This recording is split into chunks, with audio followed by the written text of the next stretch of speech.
Hi, this is Sandy Shack sitting in for Jeff Kuhner here on the Kuhner Report. Our number is 617-266-6868. Our text number is 70470 if you want to join in.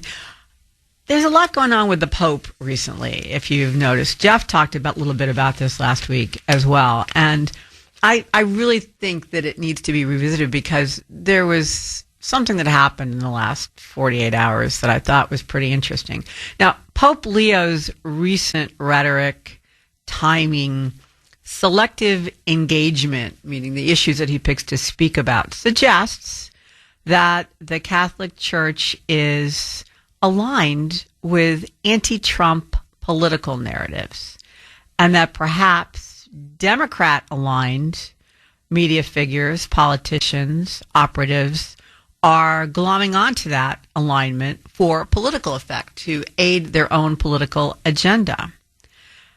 What I'm talking about, Pope Leo's repeated declarations in the past couple of weeks that God does not bless any conflict and that those who wield the sword cannot claim divine favor. This all appears to be rebukes of the Trump administration's Iran policy. Even though the president went unnamed, they really feel as if these criticisms are directed at the U.S. leadership almost, I would say, exclusively. I don't know what you think, but I have heard, when I listen to the Pope over and over again, it would appear to me to be, I don't know who else you could be thinking he's talking about, to be honest with you.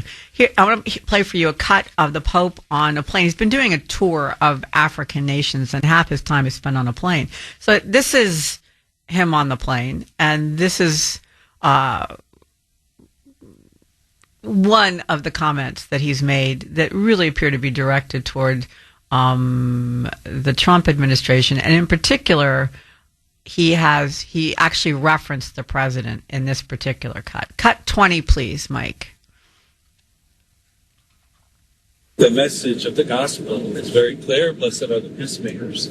I will not shy away from announcing the message of the gospel, of inviting all people to look for ways of building bridges for peace and reconciliation, of looking for ways to avoid for anytime that's possible. To put my message on the same plane as what the president has attempted to do here, I think is not understanding what the message of the gospel is. And it's hard to hear that, but I will continue on what I believe is the mission of the church in the world.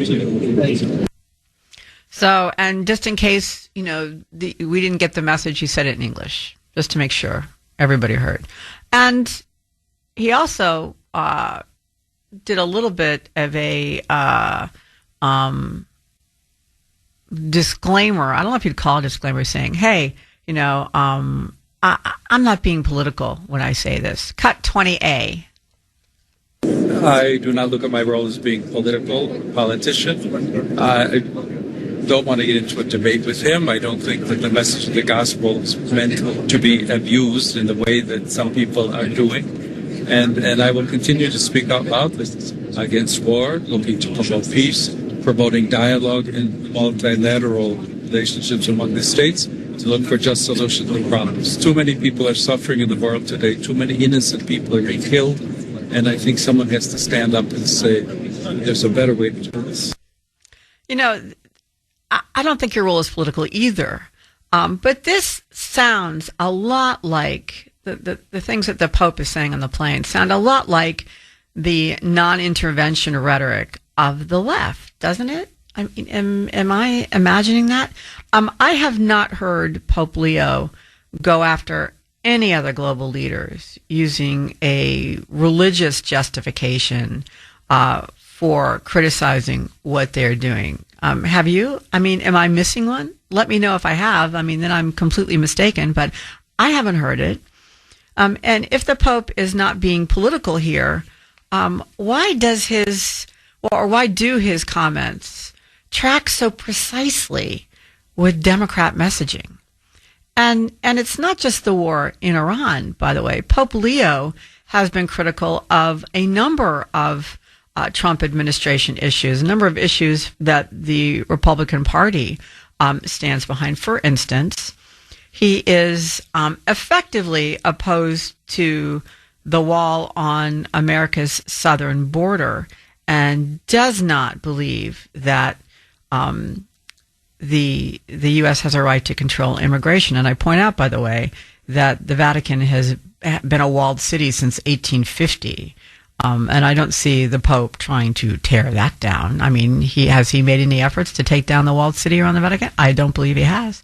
But he has no problem criticizing what he calls anti-immigration bents. Cut 21, please, Mike.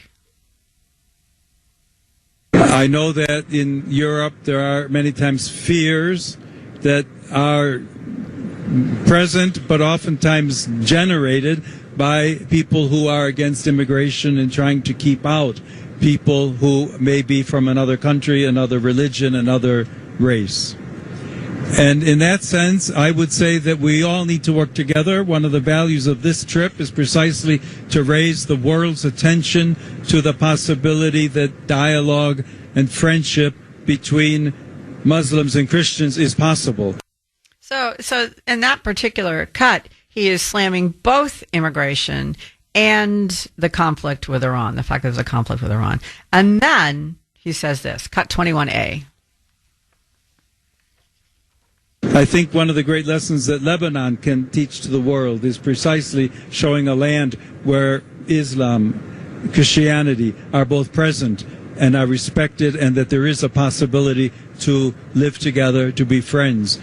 Stories, testimony, witnesses that we heard even in the past 2 days of people helping each other, Christians with Muslims, both of whom had their villages destroyed, for example, of saying we can come together and work together. I think those are lessons that would be important also to be heard in Europe or North America. All right. If he is all about peace and Muslims and Christians living together in peace, with no issues, why has he refused to join President Trump's proposed peace initiative in the Middle East? And he's continued Vatican cooperation with Communist China, where you have state-approved bishops enforcing restrictions against unregistered Catholics, and state-approved surgeons are removing organs of still alive Uyghurs. I mean, have you heard anything about any of this? I mean, because that to me is a little bit worse than building a wall on the southern border, especially when you have a wall yourself. Moreover, Pope Leo has approved sainthood for a bishop who admittedly slept with young men and engaged in some disturbing acts with boys. And he has been seen at and participated in the opening of a Muslim prayer room in the Vatican's Apostolic Library, which is, what is the term that they use in the church? Which is apostasy, something that used to be frowned upon in the church, in the Christian religion. Probably because in the Bible, God says, you shall have no other gods before me, and do not follow other gods, the gods of people around you, and that's what the Muslims do. That's basically that's the purpose of the Muslim prayer room, and yet we now have one in the Vatican. What the bleep is going on here is my basic question. I'm a born and raised Catholic in the Catholic Church. I went to parochial school for 8 years. Yet, honestly, it kind of seems to me that President Trump, who is, I know he's a Protestant. I think he's Presbyterian. I could be wrong. But he seems more Catholic than the Pope does at this point in time. I know that may be kind of an outrageous statement, but think about it. I mean, do you really think I'm wrong? The Trump administration has fought against the baseless assaults by the Obama-Biden administration on Catholic nuns, Catholics on school boards, private businesses, the military. These organizations were unfairly targeted by agencies like the IRS. And he has defended Catholics and the Catholic Church. And this Pope, instead, has taken the side of illegal immigrants, including the criminal element of the illegal immigrants, as opposed to those who've been assaulted by them or have been their victims. You know, he didn't have much to say about the Iranian mullahs and the IRGC murdering more than 40,000 of their own citizens in cold blood for daring, oh my God, to protest, when they hung people from lampposts or butchered them or threw them off of roofs. Who seems more Catholic to you? President Trump versus the Pope. The Pope has been hassling President Trump, who has been going about the business of protecting Americans, and all religions within those all Americans. The Pope has been criticizing his efforts, and those comments eerily have mirrored Democrat talking points, progressive Democrat talking points. And instead of criticizing things, as I mentioned before the break, things like the Iranian mullahs and the IRGC slaughtering 40,000 Persians for daring to protest, or, you know, hanging them from lampposts, or, you know, slitting their throats in town squares. Instead of commenting on that, he has come out instead and talked about how he is against the conflict that could potentially drive those mullahs from power and keep what are essentially madmen from acquiring nuclear weapons with which to destroy the earth. First Israel, then I'm sure any American base they can reach, and then Europe, and then us. You know, because their goal is to destroy the great Satan. And just in case you're under any illusions, the great Satan is you and me. You know, I don't understand how the Pope thinks that God would approve of that, and what the mullahs have been doing.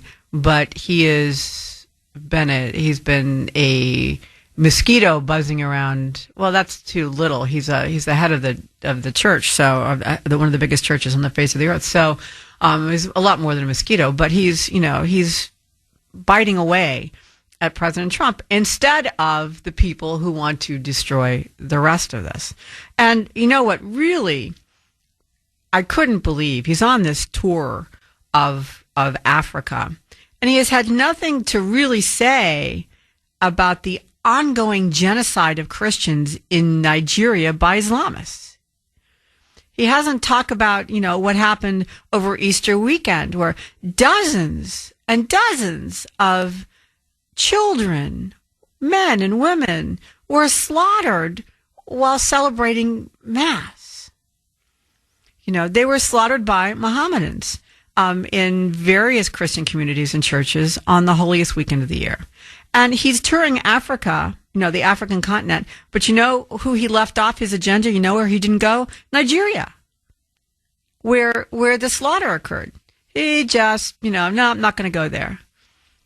And this Pope also complies with the Chinese Communist Party's demands, which is an all-in for Islam. And that's what he's doing. You know, who appears more Christian to you in all of this? Is it the Pope, or is it Donald Trump? I'm not comparing, you know, I'm not saying that Trump is a religious leader, but at least he, you know, he comes out against free genocide. You know, he stands up for the Christians in his own country. Shouldn't the Pope, I mean, who is from this country, make some effort to do that? You think I'm crazy here? Who is more Christian, Trump or the Pope?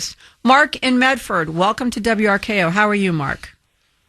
Good morning, Sandy. Lovely to hear your voice. Thank you, sir, very much. Who do you think is acting more of a Christian here? Well, I think Trump is acting more like the Christian, but my question is, you kind of stole my thunder a little bit, so I'll elaborate on it. Okay. When you said why isn't the Pope talking about, you know, the tens of thousands of people that were murdered in Iran by the regime and the wall and the Vatican and whatnot? Well, my question is, why isn't the media asking him about the tens of thousands of people that have been killed by this regime? And would God approve of that? Or why is it that we can't just walk freely in and out of the Vatican if we want? If the church is everybody's house, and everybody needs to be together, and everybody needs to love each other, why are we not allowed to just walk in and out of the Vatican? Why is he against? Ask him the question. Why are you okay with illegals coming to this country and murdering innocent people? Does God approve of all of that? Those are superb questions, Mark, because that's exactly the issue. The Pope is not just following Democrat talking points, which is why I think the media doesn't go after him on this, because they are also following the Democrat talking points. But he's a hypocrite on top of everything else.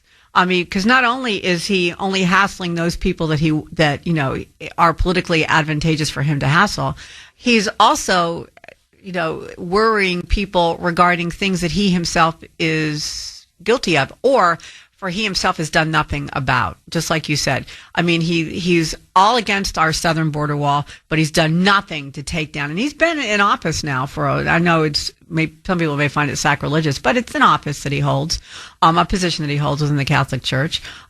He's done nothing to take the wall down, and that's around the Vatican. And like you just said, you have to go through a lot. There's a lot of places you can't go in the Vatican. If everybody's fair and should be treated the same, and everybody should have access to everything, then why can't I go up and see his room? I'd like to go see how the Pope lives.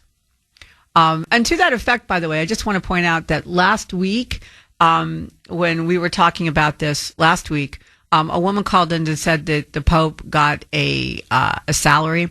I just want to clarify. I mean, I'm not exactly a big fan of the Pope at the moment, but he doesn't get a salary. There is no salary to the Pope. All his stuff is taken care of. So just, I'm not going to lay that on top of him, on top of everything else. But I have to say that the hypocrisy of this Pope and the blind eye that he turns toward these horrible things that are going on in the world, a lot more horrible than Donald Trump taking away nuclear weapons from Iran, really makes me wonder why he's in office. He doesn't seem very Pope-like to me. Does he seem Pope-like to you, Mark? Oh, sorry, Mark. Hang on. We'll come back to you on the other side. It's a hard break. Perhaps even unchristian in some aspects. Is that a fair way to describe the Pope these days? What do you think? I was talking with Mark from Medford before the break. Am I being fair, Mark? You're being 100% fair. I think he is being hypocritical.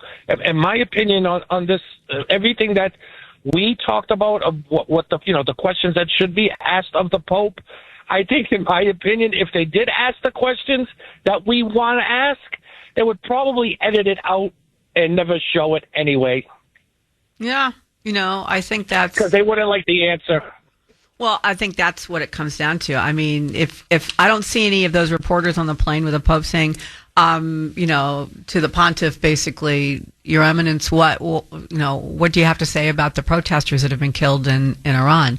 Or what do you have to say about the fact that, they throw members of the LGBTQ community off of the top of roofs, or, push boulders over them with bulldozers? Do you remember, Mark, when the president of Iran, I don't know how long ago this was, maybe, I have no sense of long time, so I'm thinking it could have been like 8 or 9 years ago, and he was speaking in New York. It may have been at Columbia, I forget, or it may have been at the UN, or I think it was a university, I think it was Columbia, and somebody asked him about his treatment in his country of members of the gay community, and his response was, there are no gays in Iran.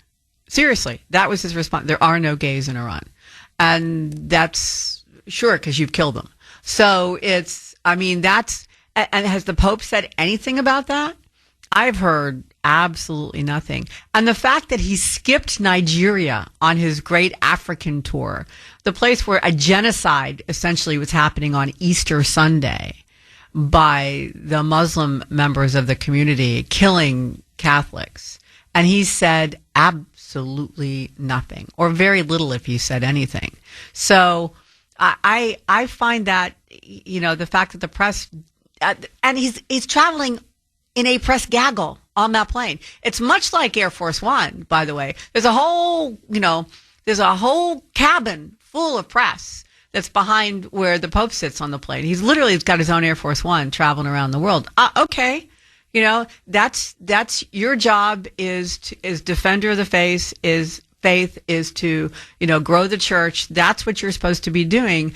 And instead he is ignoring these huge acts of tyranny and murder, and instead is bitching about Donald Trump and how there should be no war, should be no conflicts. Conflicts are never justified. I find it very disheartening as a Catholic myself. I am just kind of appalled at where it is right now. Do you think I am reading too much into what the press is doing and what the Pope is saying, Mark? Was Nigeria being skipped? Was that deliberate, or was that quote unquote for the Pope's safety? I'll leave you with that one. Yeah. Well, he has a nice plane. And is skipping Nigeria, does that mean you can't say anything about Nigeria? Say you're right. Say that there is, or say the people who say, well, it's not safe for him to go to Nigeria. Okay, does that mean you can't say anything about Nigeria? Stay on your plane. Don't get off. Say something, or land in the country next to Nigeria, or even from the balcony in the square, or from St. Paul's. Say something about Nigeria. And instead we don't, and we just kind of run on by. And I find that, appalling. And President Trump, it appears to me, also finds it appalling, because he didn't just shrug off the Pope's comments that were hurled at him. Earlier in the month, he posted a very lengthy rant on his Truth Social account, lambasting the Pope as weak on crime, terrible for foreign policy, plus, he made a big deal about Pope Leo, whose name before he became Pope Leo, by the way, was Cardinal Robert Francis Prevost.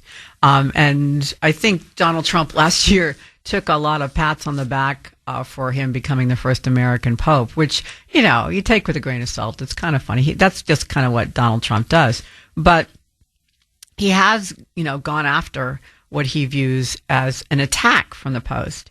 And then last week, Pope Leo published several social media posts during his trip to Africa on the subjects of war and peace. This was one of them. This is from Text Day, April 15th.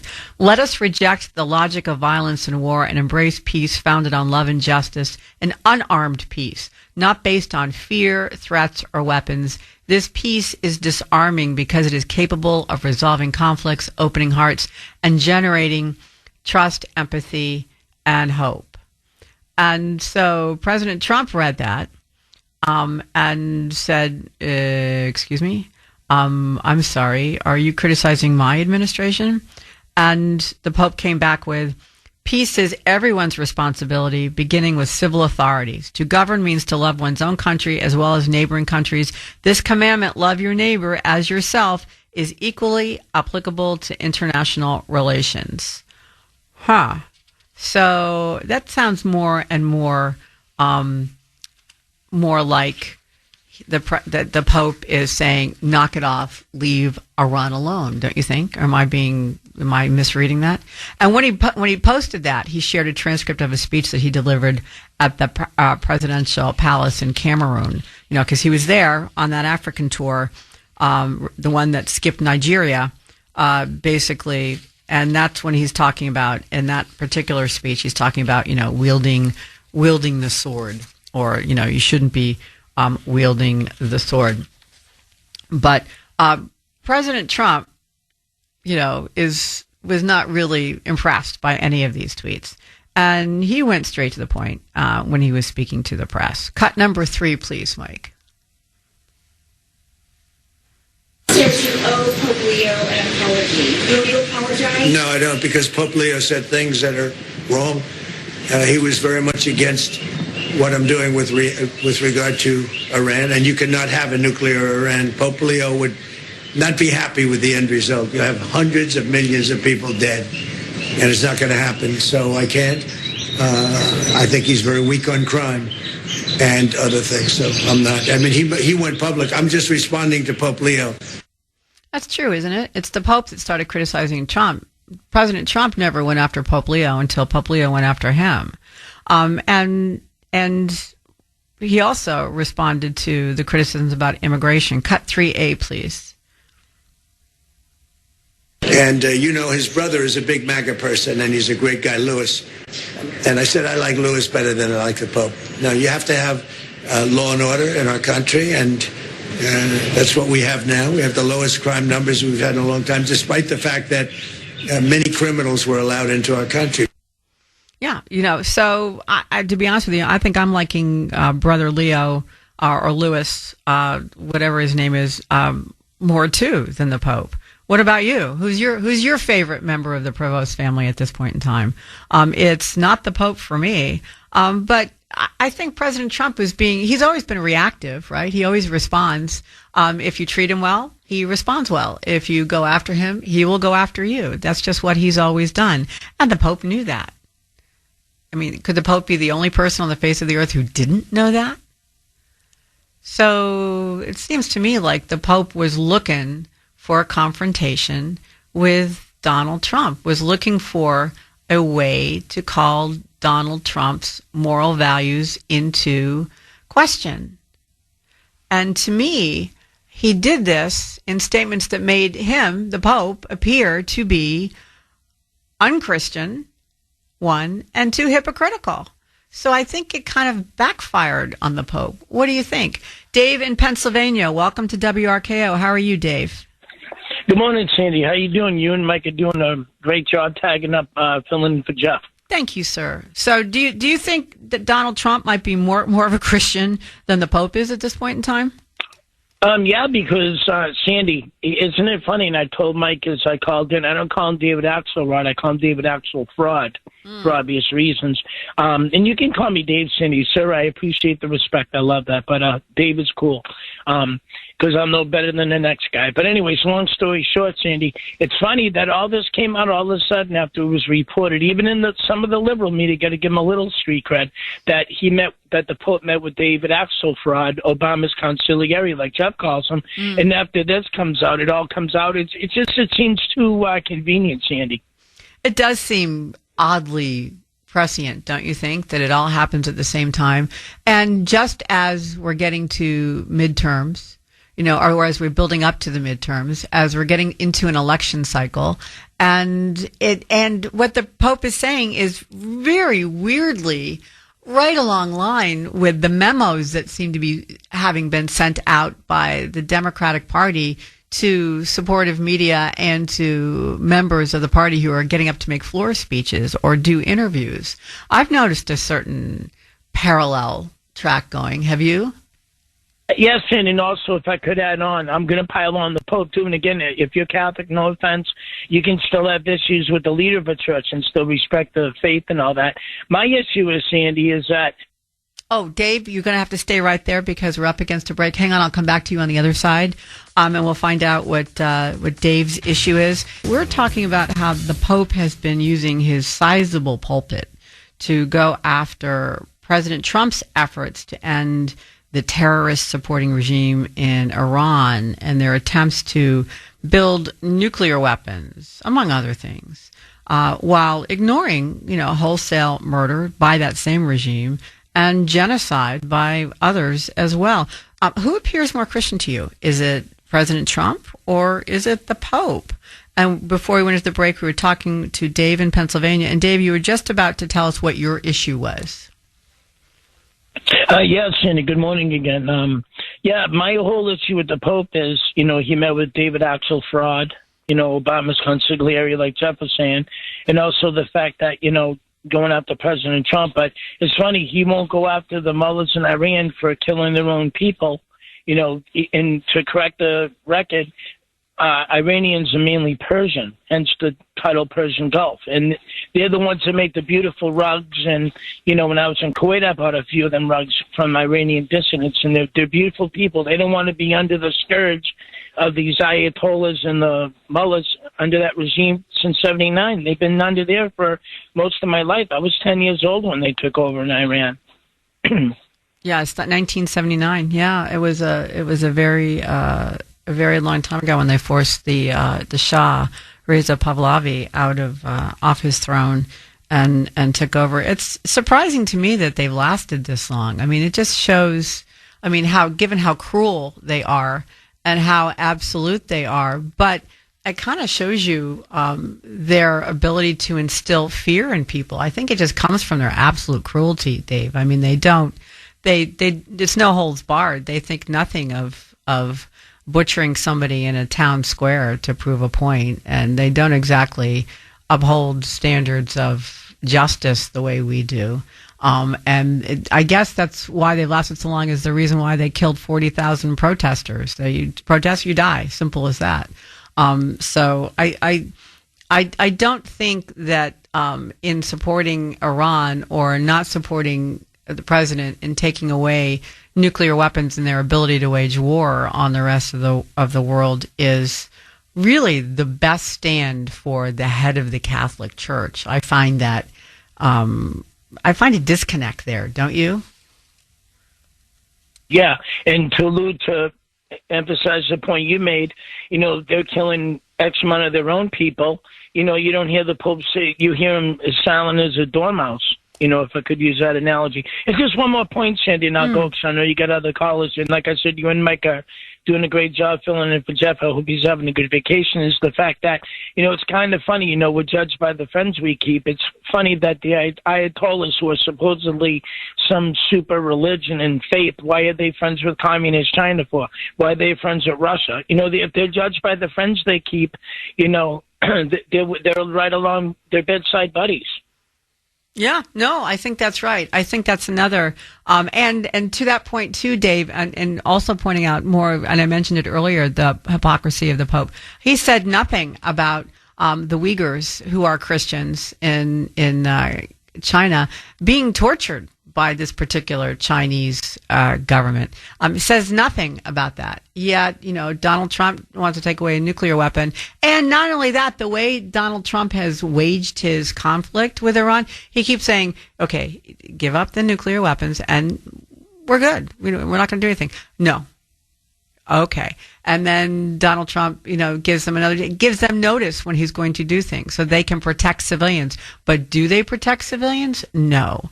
When Donald Trump said we're going to bomb a bridge, what did the Iranian regime do? It sent children, women, old people out to the bridges to build a civilian ring around them, so that if we took out the bridge, we'd have to kill all these civilians, a lot of whom were children. And did the Pope say anything about that? I don't remember him saying anything about that, Dave. So, again, supporting terrorists, supporting regime, along with our funding regime, they certainly fund terrorism with money we gave them. Thank you, President Obama and President Biden. So I really find it appalling that the head of the church that I have been a member of my entire life and was born into and educated by is saying things like that, and is not calling out evil, is calling out a political rival, is what it appears like to me. Thank you for the call, Dave. I appreciate it very much. And this administration, I think, has been somewhat restrained in their response to the Pope making political attacks against him. Not only has the president said things, but J.D. Vance did not sit quietly by either. When he was at Turning Point USA, he addressed the situation. That's cut 4, please, Mike. God is never on the side of those who wield the sword. I'm pretty sure that he said that exact statement. Now, on the one hand, again, I like that the Pope is an advocate for peace. I think that's certainly one of his roles. On the other hand, how can you say that God is never on the side of those who wield the sword? Was God on the side of the Americans who liberated France from the Nazis? Was God on the side of the Americans who liberated Holocaust camps and liberated those innocent people from, those who had survived the Holocaust? Those are good questions, don't you think? Don't you think God was on the shoulder of the soldiers that opened the gates of Auschwitz and Buchenwald and to release those people, to save those people, and to bear testament to what they saw inside? Don't you think, can you honestly say God was not on their side and going to rescue them and in stopping basically Nazi imperialism? Don't you think that God was part of that? I agree with J.D. Vance, and I can't imagine a pope not agreeing with that. And Vance also had this to say. Cut 4A, please, Mike.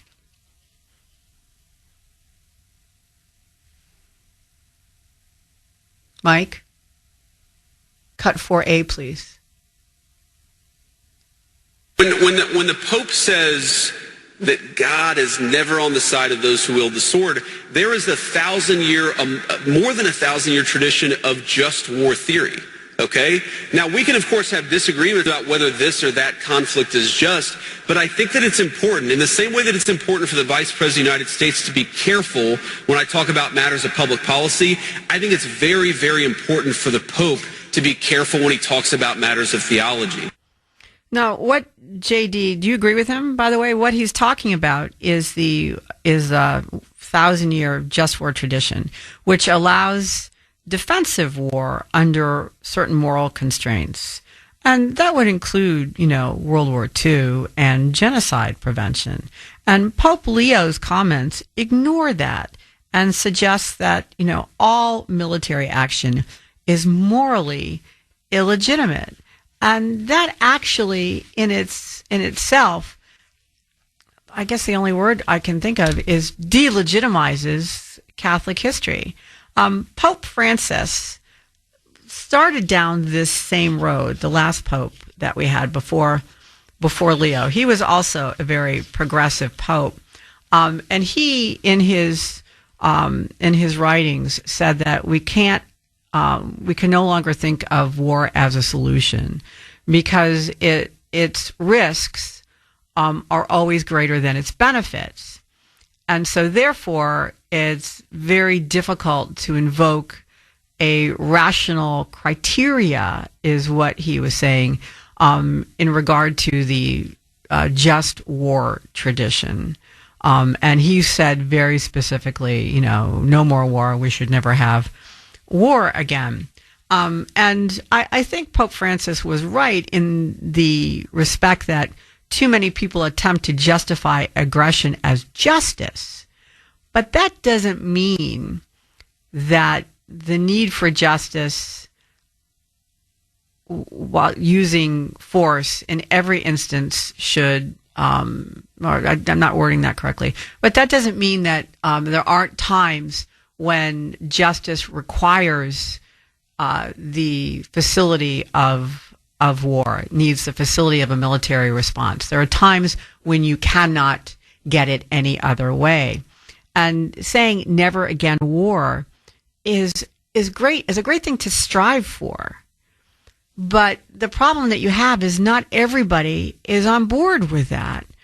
And it only takes one entity, one person in a personal conflict, or one, rogue nation in a global conflict to start that war, and,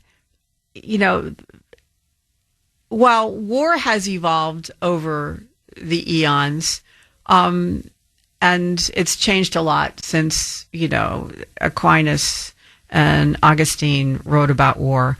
But here's the problem.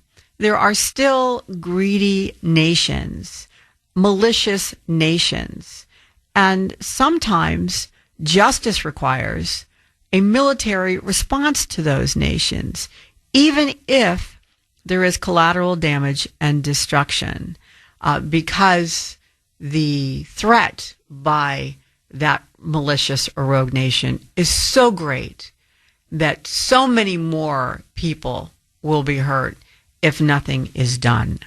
And that's what we're faced with Iran. The Iranian regime has not only conducted war by proxies for decades, terrorists aiding those who want to hurt innocent people or people who don't have the same religious beliefs that they do. And that includes, by the way, those massacres on October 7th and other terrorist attacks, 9/11, all the terrorist attacks that we have seen across the globe, the July bus attacks in England. And then this same regime is looking for nuclear weapons. And they want those weapons for the explicit purpose of using an uncontrollable destructive power over great swaths, huge numbers of innocent civilians. So, and the U.S., along with our allies, have tried every other means to stop this pursuit of nuclear weapons, and nothing has worked. Nothing has worked. And as of last spring, we got news that the regime was only days away or 4 to 8 months away from having nuclear warheads. And they had enough enriched uranium for 10 nuclear warheads. And if that happened, if they got those nuclear warheads, millions, perhaps hundreds of millions would have died because these lunatics that run Iran, that is what they wanted to do with them. And this is what we were faced with. Now, Pope Francis at least made an argument, and he hedged his argument a little bit, that there were moments when where justice did require might. Pope Leo hasn't done that. Pope Leo came out and said God does not bless any conflict, which was, not even true to the Bible, to be honest with you. There's our passages. I know there's passages in the Old Testament, and I think there's a couple in the New Testament, basically, that say that there are times. This is where the just war doctrine comes in. There are times when war is appropriate. And all of this kind of Star Trekian, everybody in the world is equal, there should be no war, there should be whatever, is a great thing to strive for, but it's not realistic. It's not what exists.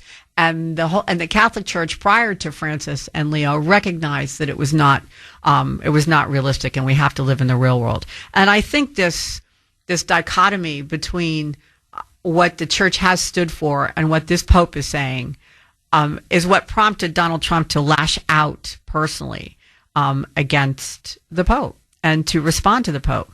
And because this Pope basically traded well-considered church and historical doctrine for clickbait, for being able to, for having, people look at his website, literally clicking in. And I think that the sad truth is that the world has plenty of countries and factions that do want to harm other people. And what was Donald Trump to do? The purpose of a country, of a nation state, is to provide security for its citizens and to ensure just relations with other countries. And when those countries pursue radical and extreme policies of mass murder and genocide, it is incumbent upon those who are rational and reasonable, and in some cases Christian states, or following the Judaic-Christian, like Israel policies, to end those evils. And I think that's what President Trump did, or in fact tried to do, and to be criticized by the Pope, who is from a church with a tradition of upholding at least 1,000-year tradition of upholding just wars, is really appalling. So in comes the Pope into this situation where you have what I would call a just conflict going on, and he comes in with a political agenda. And so the question that I'm faced with when I look at this situation, you have a Pope from a church with 1,000-year tradition of upholding just wars. It would appear that what's happening with Iran is absolutely just. And then why is this Pope now coming in and questioning on a political level what the president is doing? The question becomes, what is influencing this agenda? It does not appear to be Catholic doctrine. although I am not an expert in Catholic doctrine. Just, I may be raised a Catholic, went through 8 years of parochial school, and, religion class and been confirmed and, all that stuff. But it doesn't seem to me that this is Catholic doctrine. And what in particular is influencing the anti-Trump bent coming from the Pope? Just last week, the Pope made this statement in English to make sure that all Americans could understand it, or all English-speaking Americans could understand it. Cut number 19, please, Mike.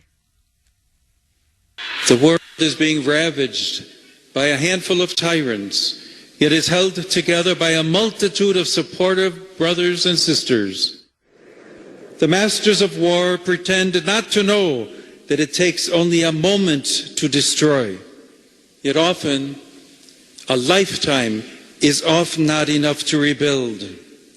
They turn a blind eye to the fact that billions of dollars are spent on killing, on devastation, yet the resources needed for healing, education, and restoration are nowhere to be found. Tyrants. Now President Trump is a tyrant or a master of war, not the mullahs or the dictator of China or any other country, but President Trump. Wow. And all the Democrats and mainstream media heard in that was the Pope lashing out at Trump. They took no notice of the Pope's willful ignorance of the real dictators of the world. What could be behind this blindness regarding of the pontiff, regarding the positive aspects of what's happening, the just conflict, the just war doctrine, or what's behind the blindness against what the Iranian regime is doing or what China is doing? Could it be something as simple as money? I hate to say that, but I'm wondering, could it be something as basic and as simple as money is an issue? And you say to me, but Sandy, how is money factor into anything that the Pope does? Well, I'll tell you, and you may think I'm way off base, and I appreciate it if you want to tell me, but there was a 2018 report that mentioned that Catholic charities and their affiliates receive, almost $750 million in federal funding from refugee programs since, I think it's like 2008. And then funding decreased for this during the Trump administration and the first Trump administration, and then increased significantly under the Biden administration, particularly from 2021 forward. Catholic organizations receive substantial U.S. government funding. Catholic Relief Services, which is the official international humanitarian agency of the Catholic Church, got $4.6 billion from USAID between 2013 and 2022 for humanitarian programs abroad. That's $4.6 billion from USAID in just 9 years. That's pretty huge, don't you think? And if it's not money, then what else could it be? Why is the Catholic Church basically personified by the Pope so in favor of mass migration and open borders and against fighting Islamic terrorist regimes? After all, the Bible does not say that nation states should not have borders, and the Bible does not say that Christians should not go to war. They don't say either of those things. So, that's my question. Why, if it's not money, what else could it be? If we look at the Pope as a person, his origins as a Chicago leftist, not as a Christian, but from Chicago, which is the most corrupt city that there is in the U.S., and has historically been an incredibly corrupt city. It's the birthplace of the Democratic machine for politics, and of course it's where Obama comes from, where he forged his political career, which, by the way, also includes sponsoring artists that depicted him as Black Jesus, something that Pope Leo never objected to. I'm just throwing that out there after the brouhaha about the AI picture of Trump that popped up last week. So I'm just saying that could this have something to do with it? Could it be a combination of we need more money for the church? The church needs money. It's settling, pedophilia cases left and right. So could it be money? Or is it also that you have a pope that's in league with his Chicago roots, the progressive liberalism of his Chicago roots, which a primary one there would be Obama. You can't tell me they didn't know each other in Chicago. Is this personal? Why is the Pope ignoring Catholic Church doctrine to make political attacks against President Trump? Is it, one, money? Is it just for money for the church? Because Obama and the Biden administration allowed more funding through, you said, by the way, a corrupt organization according to Doge, and I believe President Trump closed it. Is it a personal allegiance, the Pope? Raised in the corruption-riddled Chicago, one Chicagoan, basically supporting Obama, who built his career there? Or is it a broader progressive liberal allegiance that he feels he needs to promote those talking points regardless of what his own, what's best for his church is? Why is the Pope doing this is the question. Let's go to Denise in New Hampshire. Denise, welcome to WRKO. How are you? Andy, really nice to meet you on the phone. So I first wanted to just say that a red flag hit me when his own family, when he became the Pope and was announced he would be the Pope, his own nieces and nephews were shocked that because of the caliber of person that he was even picked to be the Pope. So my red flag that was my first one. Then when Trump, who I, by the way, would have voted for a third time, fourth time, whatever it would be, is the first man to really stand up to everybody and to keep us safe and to finally make Iran accountable, knowing they were days away to have a nuclear warhead, which would have destroyed many, if not all of us. Yeah. With your question, I really believe it is about finances because USAID has absolutely been proven to be, by Doge at least, to be, a fraud and a way for them all to get rich off of our tax-paying dollars as usual. So I think that he has a different agenda, and I believe we're living in, I was raised Catholic as well. I believe we're living in biblical times, and we have to choose good or evil, and I don't believe he's on the side of good.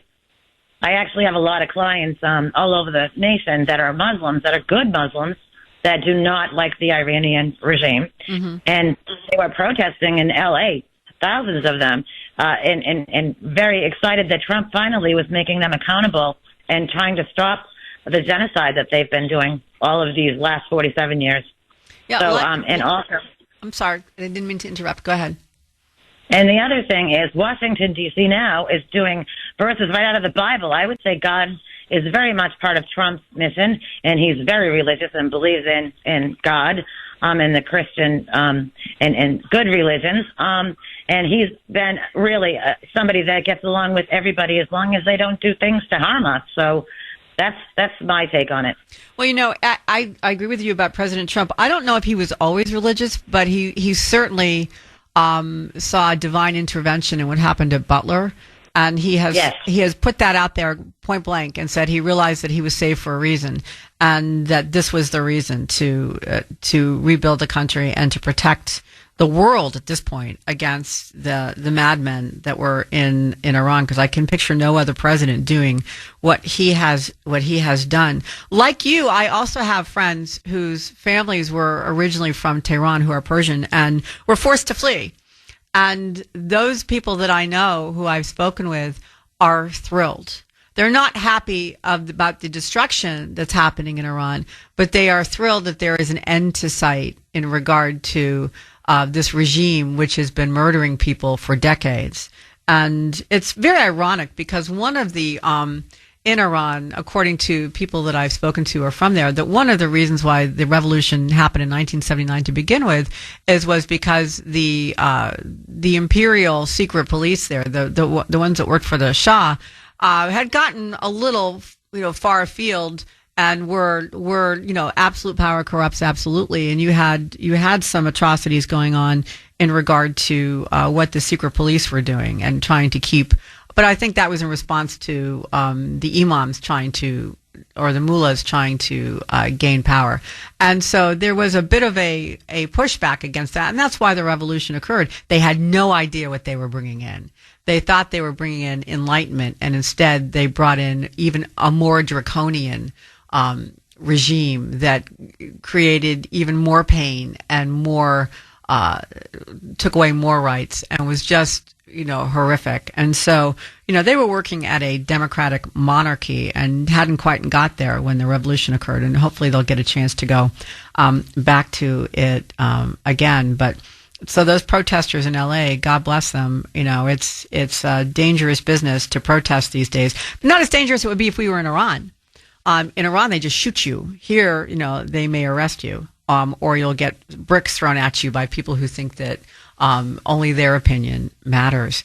But I think that finances play a big part in this, Denise. I think that I think it was a pact with the. I don't mean this to sound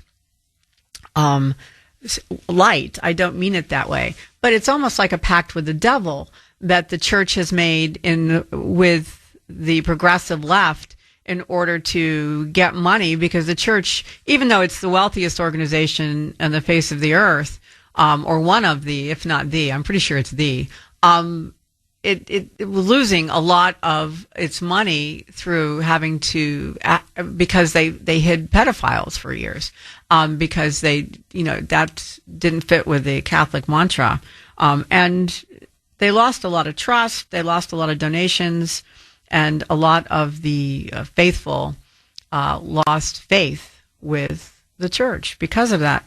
And so I think that in their attempt to get money back to try to reestablish their bona fides, so to speak, they thought the best thing to do was to go into league with the progressives. And you have people like Obama, you have Chicago, which is a Catholic city, by the way, or it was a Catholic city, like Baltimore. And like Boston, basically saying, help us, and we'll help you. And I think that's part of why we see this going on with the Pope. This is Sandy Shack sitting in for Jeff Kuhner here on the Kuhner Report. But I stand by that. There's something suspicious about this Pope. I never thought, as a born, raised, and educated in the church Catholic, I would say that. But, there are too many alarming aspects to this pontiff. I mean, his version of Christianity seems to remove anything that's strong in the Christian faith. No fight, no willingness to defend itself. There's just nothing there. And it doesn't support, his version doesn't support lawful authority, or support a just war, or support the existence of borders for independent nation states. It ignores all Christian and papal history. And his version the Pope's version presents Christianity as an entirely passive, submissive, pacifistic creed that doesn't fight to save itself. And he pretends that biblical reference to war doesn't exist when it does, over and over again. And then there's his attitude regarding Islam. He ignores centuries of blood and conquest and terror enacted by Islam. He ignores the past and present Islam murders and atrocities, like which has happened in Nigeria, like the murder of the 40,000 protesters, like October 7th. He didn't really say anything about October 7th. And he ignores the danger of Iran having nuclear weapons. He spends far more time criticizing President Trump than he does the mullahs. And he ignores, all the slaughter of the Islamic slaughter of Christians in Africa. He seems to be promoting the standard ideology of Marxism and, those who hate the West and capitalism and Christian societies. That's what I see. Anything that would allow Christians to fight is ignored. There is no such thing as a just war. Anything that would acknowledge Islamic crimes is ignored. Unjust terrorism, therefore, becomes excusable. He is essentially a Chicago-trained ideological Marxist, the head of a self-interested financial network, the Catholic Church, managing billions of dollars. Could that be why he is going after President Trump, picking a fight with President Trump, and trying to denigrate the United States and the current administration? Is that why? I don't know the answer to that question, so I'm going to ask you. John from Westford, is that why? No, I think the Pope was a liberal. He's everything is. They can't separate politics from life and from themselves. It's who they are. It becomes an identity crisis when you bring up politics with a liberal. The other thing, I don't think he realizes that those two ballistic missiles that hit Diego Garcia. Sorry. Yeah, that's okay. Yeah. That's the distance to Rome, Paris, Berlin, and you don't even need a nuke. They could have made that into the world's biggest dirty bomb. Yeah. Just fill it up with some crappy yellow cake, whatever you have, and that would devastate Europe. And, I think I don't know how these popes get chosen. I mean, I know how, with the smoke and but the conclave. Is there something even bigger behind Vatican, kind of like according to deep rumor state that we have in our country. According to rumor, there was a pact made in the conclave, and I don't know again what was behind the pact or who was involved, because the conclave is just it's just the cardinals and the people who and there's nobody else in there but the cardinals. Well, that's the theory anyway, and that's what we've been told. So I don't know what happened because nobody's really talking. But it seems to me like there was some kind of deal made, don't you think, John, when they elected this pope? Shady. It doesn't pass the sniff test. It doesn't. And no. Oh, and originally I called because your previous caller said that Trump didn't speak out against the Ayatollahs. You know what I mean? And I think he did by dropping bombs on them. He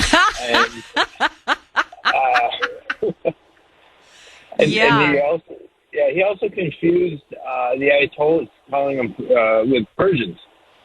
They're not Persian. The Persian culture goes millennia before Muhammad was even in existence. So it's people have to remember there's a difference. Yeah, no, I think you're right. There is a difference. But the Persians are the people of Iran. They're the modern day Persians. History goes back, like you said, a millennia, and they find themselves in a very difficult position now because they've been taken over by a radical religious movement, and certainly not all Iranians are on board with that. They may have to give lip service to it to survive. In modern day Iran, but doesn't mean that they are joyfully following along at the imam's behest. So I agree with that. Thank you for the call, John. I appreciate it very much. Let's go to John in Watertown. John, why do you think the Pope is doing this? Well, God sent the devil down, and he's not sitting in a cave with bin Laden. He's doing and controlling evil things. It's nothing to say that we can't have a good and a bad Pope. While the Pope says those things, he has 50-foot walls, and he has his own army. A lot of people don't know the Vatican is a country. The Vatican is a country with their own army and 50-foot walls. But I want to go into some other things that people say is driving me crazy. When you talk about Butler, Pennsylvania, okay, people got to do more thinking. And the more you read, the more you think better. I have many, many books in my house. They're all on history and on health. And I've cured myself 14 times. We'll go into that some other day because you let people talk a long time, which is great. So the thing is, Butler, Pennsylvania, does anybody really believe that somebody's going to get shot and jump right up again? That's insane. And when Trump got up again, the lady in front of him, the Secret Service, she shouldn't have been there in the first place because she's very short. Then you can see in the photograph she bent over to make him more exposed. And the guy, the Secret Service on the other side opened up. And they're not supposed to even let him up. So how come they weren't even fired? See, a lot of times when things happen afterwards, it gives you a lot of information. She was fired in charge of the Secret Service, but the people that let Trump up weren't. And who's going to jump up and to get shot again? Now, the guy shot 8 shots. 1 hit Trump, and you mean to tell me he's going to be such a bad shot that 7 more shots are going to miss him? This was all staged to make Trump look good, and he talks about God. Does Trump even go to any church? Let's find out. I voted for Trump, but he's a big liar. He said he was going after the Clintons for a year and a half when he first ran. A lie. He remember when sometimes when you're evil, you expose yourself, you're subconscious, okay? The Trump administration has made the Trump people have made more millions of dollars while he's been president. He sells more things like a carnival box, the hats, you name it, okay? And here's something that happened. He come out with a Trump coin for 17 cents. When it went up to $250 and started going down, then they know the time is over. He bailed out. Don't tell me he didn't buy at least $10 million, which means if he did, he would have made $10 billion. Okay, and the people lost money. It's not money comes out of nowhere. When you play, I thought cryptocurrency really is I thought they were outlawed pyramid clubs. It's just a digital pyramid club. It's a bunch of nonsense, okay? And even Warren Buffett says the same thing, okay? So his whole family, even his wife has cryptocurrencies. That they even have a company that's keep coming out with more, okay? So they're taking advantage of people that like Trump and say, gee, I'll jump in quick and I'll make some quick money. You see what I mean? There's a lot of problems there. Does he even go to church? Come on. It's the first time I heard him talk about God, you know, and that got him a lot of votes probably. Nobody's going to... Okay. Nobody. I think I've let you say your piece without interrupting you. I have a few responses. One, I think it's disingenuous to say that, or really craven to say that President Trump does not believe in God. I think he's made it clear that he does. I don't know what church he goes to. I've never asked the question, nor do I look, because I don't think you have to go to church in order to be God-fearing and to revere God. We're talking about the Pope and Donald Trump and the fight that has ensued, and why is the Pope going after Donald Trump? And before the break, we were speaking with John from Watertown, who had some other issues with President Trump. And he did, I mean, the couple of statements you made, John, said that you can have a good or a bad Pope, and I agree with that. And I think this one is a bad Pope. But then you went off on, you apparently do not like Donald Trump, and you are seeing a lot of, I don't know what you would call them, conspiracies. In regard to Butler, you were talking about how you thought it was staged, that Butler was staged, and that President Trump is not religious. What church does he go to? Well, first of all, I think in regard to Butler, I think it's, as I said before, craven to not believe somebody's religion when they tell you about it. And President Trump has told us that he believes in God. And you can see where I think he was probably more of an agnostic. I think he's raised a Presbyterian. I could be wrong about that. But I know he's a Protestant. And he may have been more of an agnostic, meaning believed in God, but not in organized religion prior to what happened in Butler. And after Butler, you could see a change in him. He really believed that he was saved because he says over and over again, he just turned his head to look at a chart that he doesn't normally look at that point in his speech, and it saved his life. The bullet nicked his ear instead of striking him in the head, and it was happenstance. It was a circumstantial thing that happened, and he puts the divine hand of God behind having him do that, and that's what he believes, and you can see his sincerity when he says it. I think if there was that if there was a conspiracy going on, it wasn't in the Trump administration setting up a near shooting and killing somebody in the process behind him. I mean, if nobody else had been shot, your argument would have more weight. But there were people killed there. In particular, a fireman was killed there. So, John, to suggest that it was staged with real bullets is just appalling, just absolutely appalling. I think if there was a conspiracy, it had to do with leaving Trump open to a shooter. I think you had very badly trained Secret Service agents and the head of which was fired. The head of the Secret Service had to leave after that. And those people had to be retrained. And I think you saw the president jump up through these badly trained agents because of the adrenaline. Do not underestimate what adrenaline can do to you. And the guy shooting him was not an army sniper, by the way, John. He was a 20-year-old disturbed kid who shot at him with a gun he got from his dad. So I don't see. I think you have to want a conspiracy in order to see one. And the fact that you see it from the Trump side is really disturbing. And that says more about you, I think, than it says about anybody else. In regard to the Clintons, you just can't arrest people because you don't like them or because you suspect them of doing wrongdoing. President Trump said he would look into it. He has looked into it. They did their best in his first term. They had a lot of problems because, as we've discovered afterwards, there were a lot of deep state,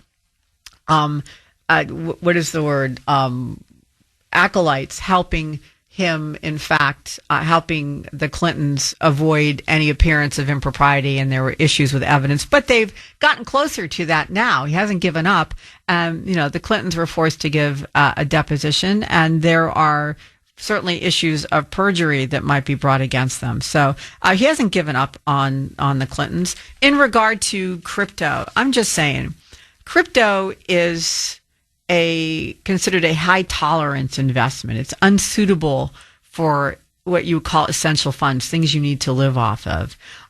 It's like gambling. I think that any reputable investment company is going to tell you not to put more than anywhere, between 1% and 5% of your portfolio into crypto because it is so volatile. It's very risky, but it's not a pyramid scheme. It's risky. Now, President Trump has, he initially said that I don't like crypto. And then they did a lot of research into it and discovered they think that there's a way to make it profitable and a little less risky.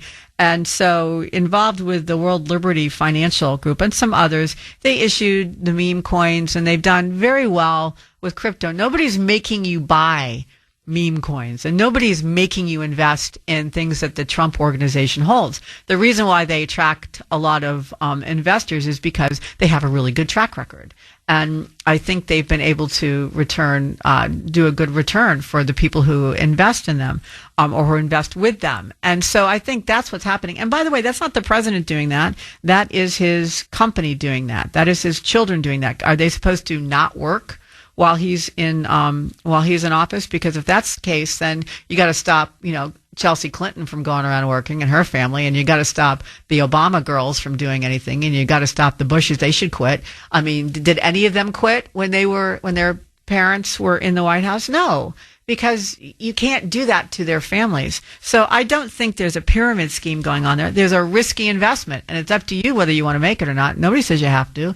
Nobody's saying it's a requirement to do anything. So I think you have to take a deep breath, because your Trump dysphoria is really going even beyond some of the mainstream media bizarros that I've seen. I mean, you're right up there, I think, past Jamie Raskin, if you're thinking that, Trump set that stage up. So, John, I think you need to sit down and look at why you think these things. I think you would rather believe that somebody would kill a fireman to pretend that he was shot than actually be a victim says a lot more about you than about anything else. But in any event, let's go back to the question of why do you think the Pope has all of a sudden become political and is mirroring the words of the Democrat Party? It looks to me like he's been coordinating with somebody, doesn't it? Like, say, somebody in the United States, perhaps? Could he be coordinating with somebody out of Chicago? There's no formal coordination or proof of no formal coordination that I've seen, but it's the appearance of it. And it's the appearance that matters in politics, isn't it? I mean, and one of our earlier callers mentioned that Pope Leo met with longtime Democratic strategist and acolyte, Obama acolyte, David Axelrod, shortly before the Vatican's escalation into anti-Trump rhetoric. And right after that, progressive outlets immediately framed the Pope as a moral counterweight to President Trump. And conservative Catholics are portrayed as defying Rome rather than disagreeing with something that they see as a political message as opposed to a church message. Am I being paranoid? Or is it when Democrat strategists meet the Pope and then the resulting narrative harms or goes after only one group, in this case the American,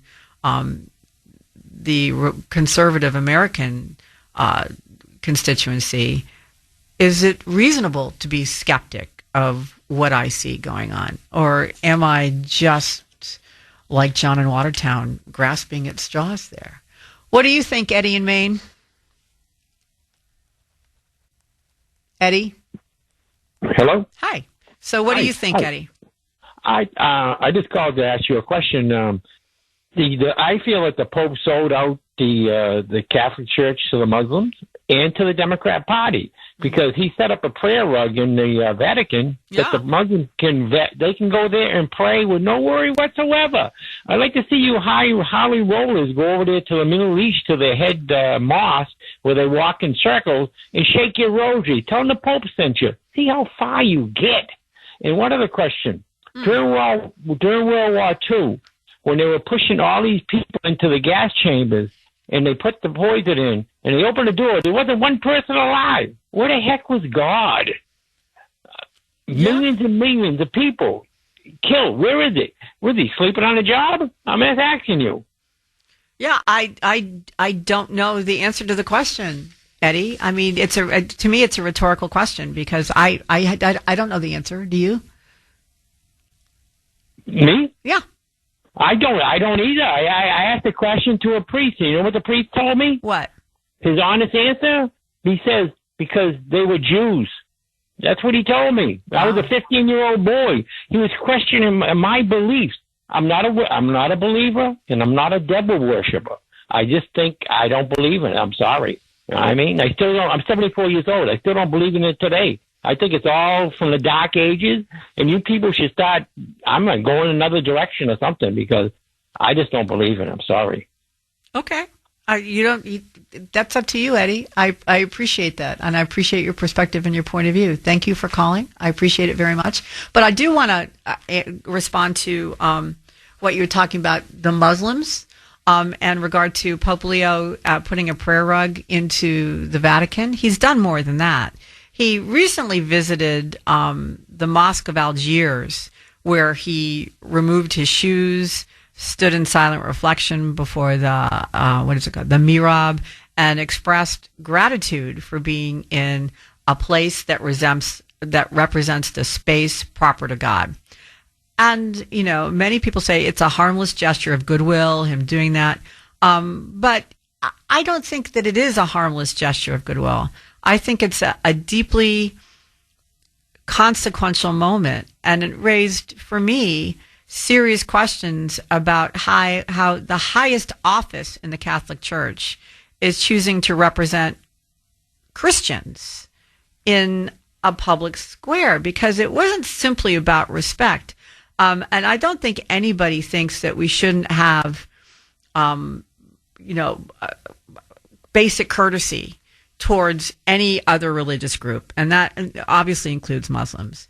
We're taught in the Christian faith to love our neighbors and treat sacred spaces with dignity. But what the Pope did in Algiers went beyond respect and really, to me, appeared to be symbolic participation. And that kind of muddies the waters for me. Standing in silent reflection in a mosque directly before the mihrab, which is the directional focal point of Islamic worship, is not just a courtesy act. It's not neutral. It's not the same as visiting a historical site or talking to somebody in a conference room. It's entering a space that's defined by a specific act of worship to God as represented or understood in Islam, and participating in its devotion without saying anything regarding maybe a doctrinal difference or clarification, I think was really sending a bizarre message to Catholics.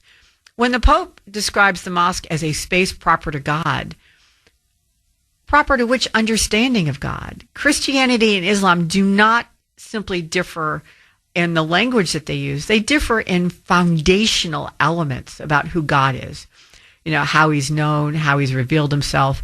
And to speak in generic terms of shared divine space is really kind of a slam against the Catholic Church. This visit to Algiers matters. It wasn't just a courtesy call. And it's not an isolated gesture of kindness. It's part of this, what would be the right word? Part of a trajectory in which symbolic actions and unclarified language replace what's in the Bible, what the doctrine of the church. And religious leadership carries a lot of weight. The Pope's office carries a lot of weight because symbols aren't just symbols. When the Pope stands in silent reflection in a mosque, the world doesn't see a neutral academic observer, like professional, like say a Catholic professor from American University or from or Harvard. They see the visible head of the Catholic Church engaging in a posture of reverence in a non-Christian act of worship. And nobody's saying that Catholics should be hostile toward Muslims. The issue is that the distinct claims of Christianity are being visually diluted at the highest level of representation in the church. And Christianity and Islam are not parallel. They're not on the same track. They're fundamentally different religious systems, and they have incompatible claims.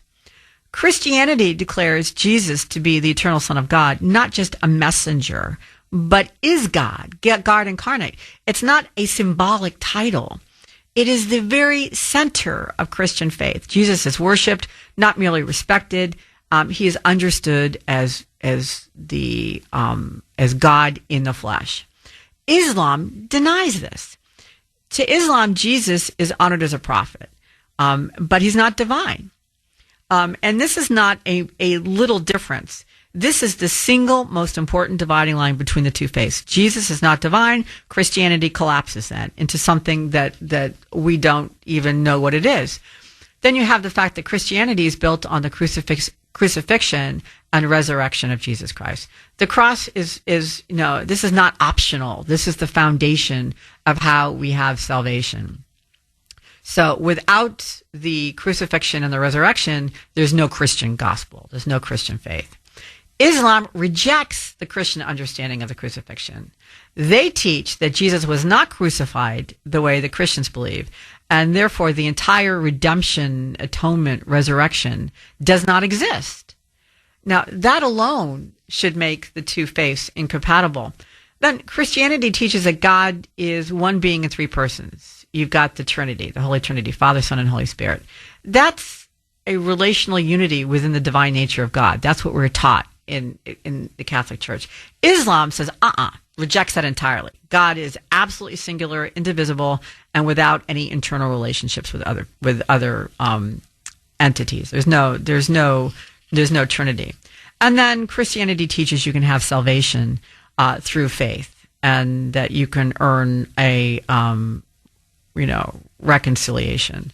Islam emphasized submissions to God's will expressed through obedience, prayer, fasting, righteousness, and with a final judgment that's based on, an accounting of what you did.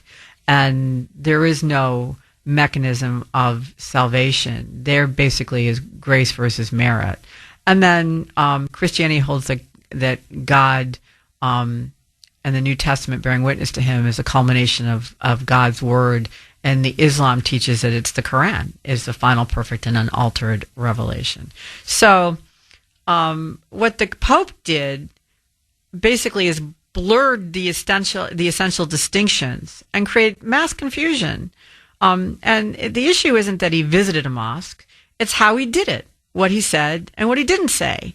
And so that's why this Pope. And I think the one issue I agree with John in Watertown on is the fact that this Pope has kind of, in his zeal to support the Muslim Church, is at the same time causing a real issue in the church he's supposed to be the head of. And that to me is kind of scary. And why is this happening? Where is this coming from? And I look at who the people he talks to or deals with in the United States, and who could have influenced him and who could still be influencing him. And I come up with, Obama, President Obama, and the progressive left, not just President Obama as a person, but I think he's a part of it, and the progressive left. Because, as a previous caller said, Axelrod is Obama's man, and Obama and Axelrod went and visited him, and then bang, all of a sudden we go against the Trump administration, and we become a political pope, and we are promoting Muslims and the Muslim Church. And if you look at it, also, Obama was treated very differently from President Trump. At the end of Easter weekend, President Trump posted that AI-generated image of himself healing a man on a stretcher, and he's in a white robe with a red stole, and light is emanating from his hands, and angels are behind him. He looks like, Jesus, or at least a saint, if by nothing else. And he came out and said, no. I didn't, I wasn't Jesus. I was a doctor. And, and I found that funny because he does look like a saint, at least. And the Democrats lost their minds over this particular instance, with the president appearing to be.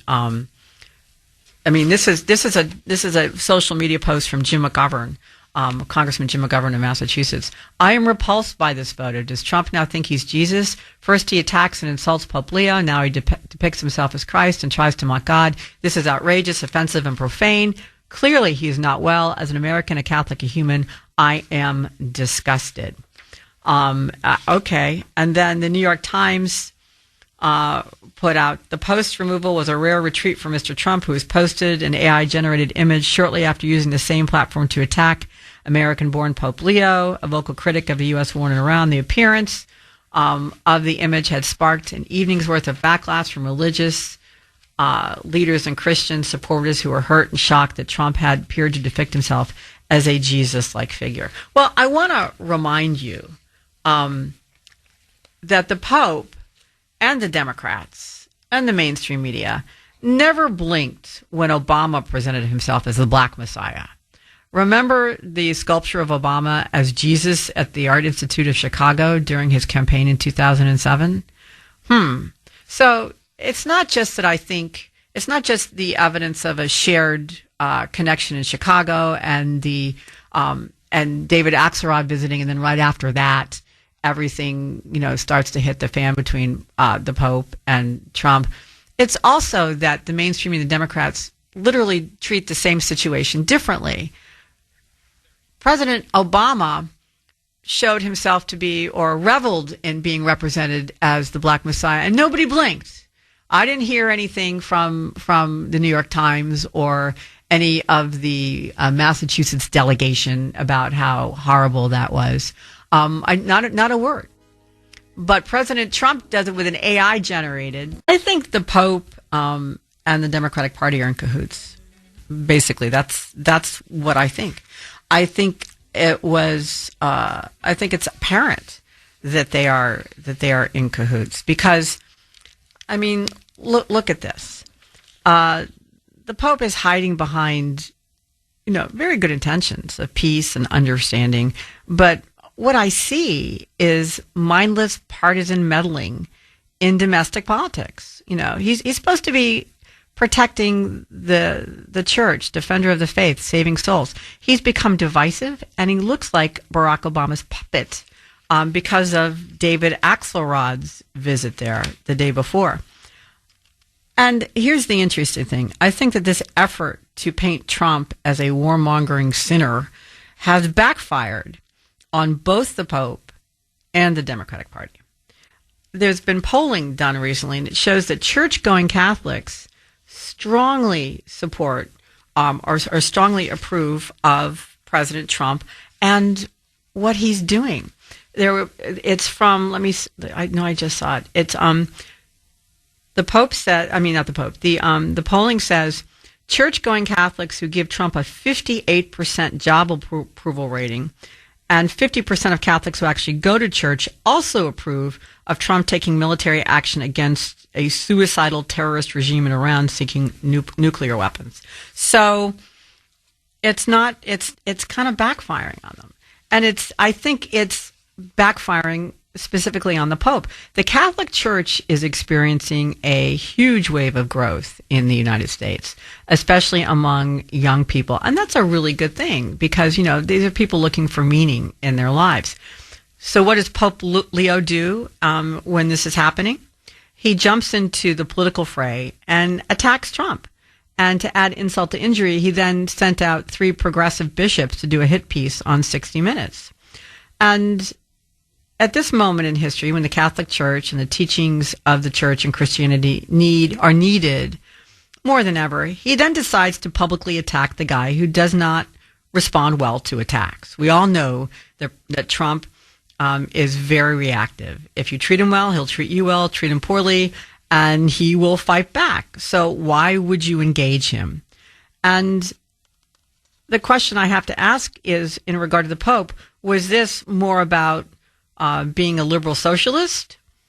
Was the leader and his particular supportive acolytes in the church of looking to cause Trump problems for the midterms? Because that's what it looks like. I don't think that David Axelrod went over for spiritual guidance. At this moment, when millions of people are looking for stability and faith, religion, and maybe in the Catholic Church, the Pope decides it's a good time to jump into the political fray. And if attacking Trump wasn't enough, he's also talking about the glories of Islam and supporting Islam. Why doesn't the Pope admit that Islam has been at war with everybody since his advent? Because it's very clear in its goals. It wants to rule the world. If the Pope won't defend Christianity, what is his job? Why is he in the role? Christians are butchered for the fact that they worship Jesus, and the de facto leader of the Christian world looks the other way and doesn't even talk about it. Does he think that, I don't know, does he think that global warming, or does he think immigration and the GOP are the real threat to the Christian faithful and not genocidal Islamists, radical Islamists? And he thinks that Trump is a bigger threat? Is that what he thinks? Is that why this is happening? So I think what's happened is that the Pope has actually done possibly more harm than good to the Catholic Church in the past few weeks. And I want to make that the poll question for today. And we're doing it kind of late in the day, but it's taken me a while to get here. You can take the poll question on X at the Kuhner Report, or at WRKO.com/Kuhner, and it's brought to you And it's brought to you by Mario's Siding and Roofing. And the poll question is, has the Pope helped the Catholic Church, or has he hurt it by what he's done with President Trump since he got into office, but in particular in the last few weeks? What do you think? Has the Pope helped or hurt the Catholic Church? I'm thinking he hasn't really helped that much. Let's go to Tucci in Boston. Tucci, welcome to WRKO. How are you? Fine. Good morning. How are you doing? Good morning. Do you think the Pope has helped or hurt the Church? Really, really hurt the Church. It's a very crazy situation right now. It's a two different thing altogether. You see one fighting for the Christians, and you see the other one not fighting for the Christians. President Trump has fought for the Christians right from his set of his presidency, right from the first time he got into office. He was the only president that spoke against the killing in Nigeria the first time he got into office. Mind you, it was still Obama and the rest of them that caused the mess that was in Nigeria. And at the end of the day, for John to come and open his mouth to say that President Trump is not doing anything, that he's this, he's that, he's very, very disingenuous. Trump has, everything Trump has said, he has done. And it is only Trump that has spoken out against the killings of Christians in Nigeria. And apart from that, the Pope has not said anything. Hang on, Tucci. We're up against a break because I became very long-winded in the last segment. So hang on, and we'll come back to you on the other side. Has the Pope, in his, getting involved in U.S. politics, has he hurt or helped the Catholic Church? And it's not just a getting involved in U.S. politics, but simultaneously also ignoring atrocities that don't involve the U.S. Has he damaged his own credibility and therefore the credibility of the Church? And we were talking with Tucci in Boston before the break. Tucci, I'm sorry we were interrupted. Okay, I'll go back to the let's say 55% of Catholics, Christians are in Nigeria, and the rate of the priest that is raised into the Christendom of Catholic is very, very high compared to every other part of the world. And these Catholics have been complaining, the priests have been complaining that the Pope is not saying anything regarding the killings that is going on in Nigeria. Mm-hmm. And he doesn't see anything wrong in that.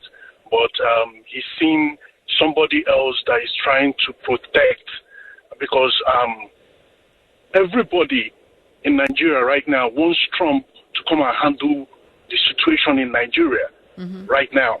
So they are seeing somebody that is doing something and somebody that is not doing something that is supposed to do, the Pope that is supposed to say something is not saying anything. And somebody that is trying to remedy the situation is somebody he is attacking. And it doesn't really make sense to me.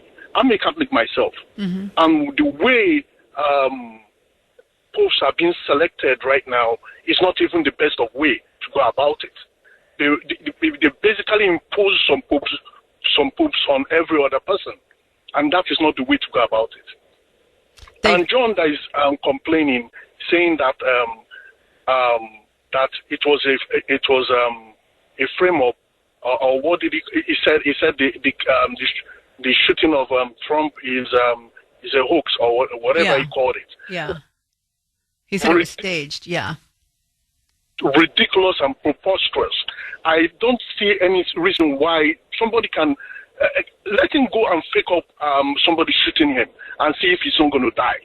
Yeah. I mean, it is just nonsense. I see. I mean, when that thing happened, I saw a lot of, and this is people that call themselves people of God and all those stuff. I saw a lot of them dancing and laughing about it. It is. I mean, even losing his soul is crazy. about it. Now, somebody that is doing something about it, he's the one that is being, they are going after. It doesn't just make sense to me. Yeah. It doesn't make sense anymore. The Christendom faith does not even make sense to me anymore, because most of the time the leaders are the ones that are perpetrating this evil against the people that they are leading. So it is so crazy about what is going on now. I think Pope should just go down and sit down and keep his mouth shut and don't interfere in some certain things. That is my own belief, because the way it's going now, I am a Catholic. I'm mad already because he's not even speaking about what is going on in Nigeria. Yeah. Thousands of people are being killed every day, and nobody's saying anything. Yeah, I agree with you, Tucci. As a Catholic, it makes me very angry too. Do you have, or have you heard anybody put forth any reason why they think the Pope would be ignoring such atrocities that are happening in Nigeria? No, but nowadays, even look at the King of England making the same reference, talking about the Muslims, praising them about their ideal, and the Easter that just passed, he couldn't say anything about it.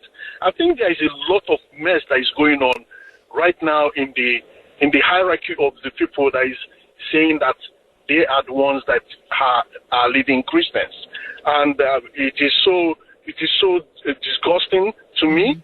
And the Pope wouldn't even say anything, and all the priests are all saying that he should say something, especially the priests from Nigeria. They are all saying that he should say something, but he's not saying anything. That is ridiculous in the first place. Yeah. And we are talking about 45% of the whole people in Nigeria are being Catholic. 45%, and this guy is not saying anything. And people are being wiped out. Villages are being destroyed. People are being murdered. If he really wants to see some certain glory pictures, I'm very free to send it to him for him to understand what is actually going on. Yeah. And I don't care whatever they say about Trump or President Trump. Mm-hmm. I still trust him, and I still believe in whatever he's doing, because he's doing the works, God's own work. If you remember Sunday, before he got into office, I said he was going to win the election, and everybody thought I was joking. Yeah. But now, today everybody knows that was the first one, though. The first time that he was elected against Hillary being the president of this great country. Well, I see the be it as it may, this is just what I have, and I still trust him, I still believe in him, and he's going to do well. Thank you. Well, thank you for the call, Tucci. I appreciate it. Very, very nicely stated. And I think what you were talking about, what your beliefs are, and how this has affected you, it resonates with a lot of people. Because I think what's happened is that the Pope, instead of making President Trump look bad, has simply boosted President Trump's credibility, because President Trump has put forth exactly what he thinks, why he thinks it, and what he had to do, and has put the supporting evidence out there for it. Instead, and then the Pope, in his zeal, and in whoever is supporting him in doing this zeal of making him look bad, was casting aspersions that in turn bounced back on him, because if he's making these accusations about being a warmonger and not caring about people and hurting people to Trump, but doesn't make them against everybody else who's doing those things, such as the genocide that's happening in Nigeria, then he makes him, by reflection, he is making himself look bad.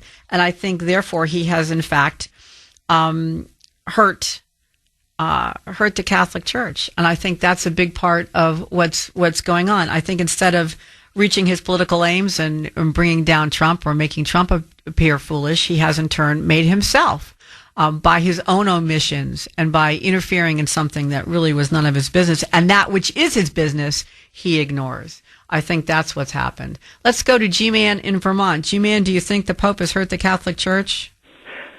Probably. But I don't really know. I'm not Catholic, but I did pay attention to that, and it just seems kind of dumb. He ought to stick to his speciality and leave other stuff alone. I mean, when they get involved in politics, I think they're stepping over the line of church and state, and should just watch out for that.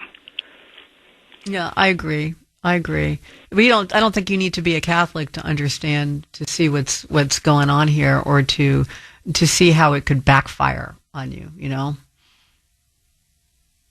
That something, just because just before you got to the Pope and you're talking about the guy was saying that the Butler assassination attempt was staged. Mm-hmm. And there's one piece of real obvious evidence to anybody that pays attention to the video of that happening, and that is that you hear click, bang. You hear click before you hear the bang of the report from the rifle. Mm-hmm. That click is the sound of a bullet traveling faster than the speed of sound. That's a shock wave. No kidding. Yes. So you hear click, bang. Just watch it again. Click, bang. Okay. That's because, and that's a piece of physical evidence that people should pay attention to. Because it's, if that's not proof, well, it's a pretty good fake they did of that assassination attempt. I had no idea that's what that sound was. That's really interesting, G-Man. Of sound, hypersonic bullets, they make a shock wave that causes that click sound. And if you go see the video of Butler, you'll hear it clearly, click, bang. So that's, that wasn't fake. But yeah, I don't know what to say about the Pope. I just mostly wanted to get that point across. I'm not a Catholic. I'm a former atheist, and I'm not that anymore either. You're an agnostic at this point, G-Man? Does that mean you believe in God, just not organized religion? I've seen enough miracles in my own life. I believe in God for real. I just wasn't brought up that way. Yeah, no, I know a lot of people who fall into that same category. I mean, there are those of us who are brought up in organized religion who find it comforting and believe in it. And then I have a lot of friends who absolutely believe in God, but not organized religion. They're not necessarily the same things, as we're discovering from this Pope right now. The Pope's efforts to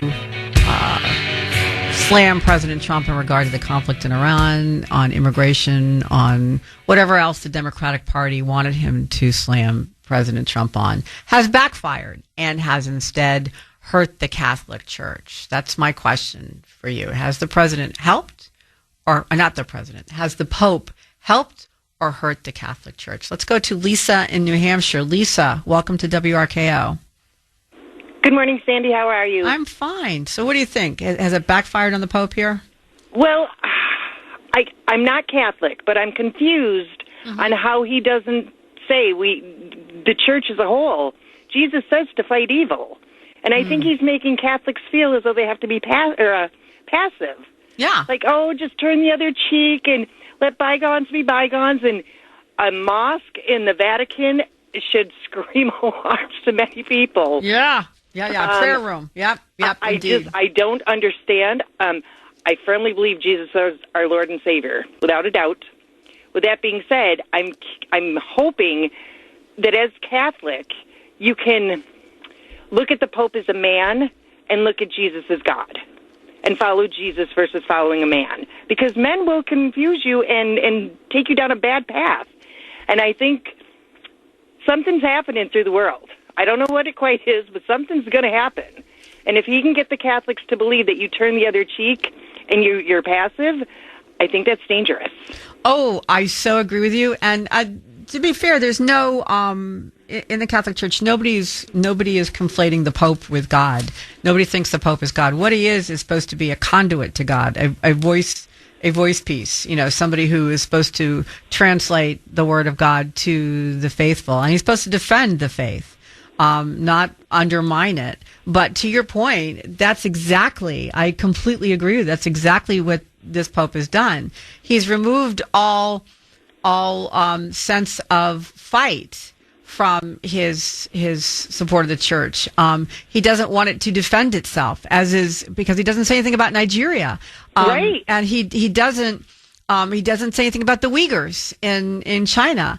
And he doesn't want to support the just war doctrine, which allows for defending. It's about defending people who are being not just oppressed but murdered.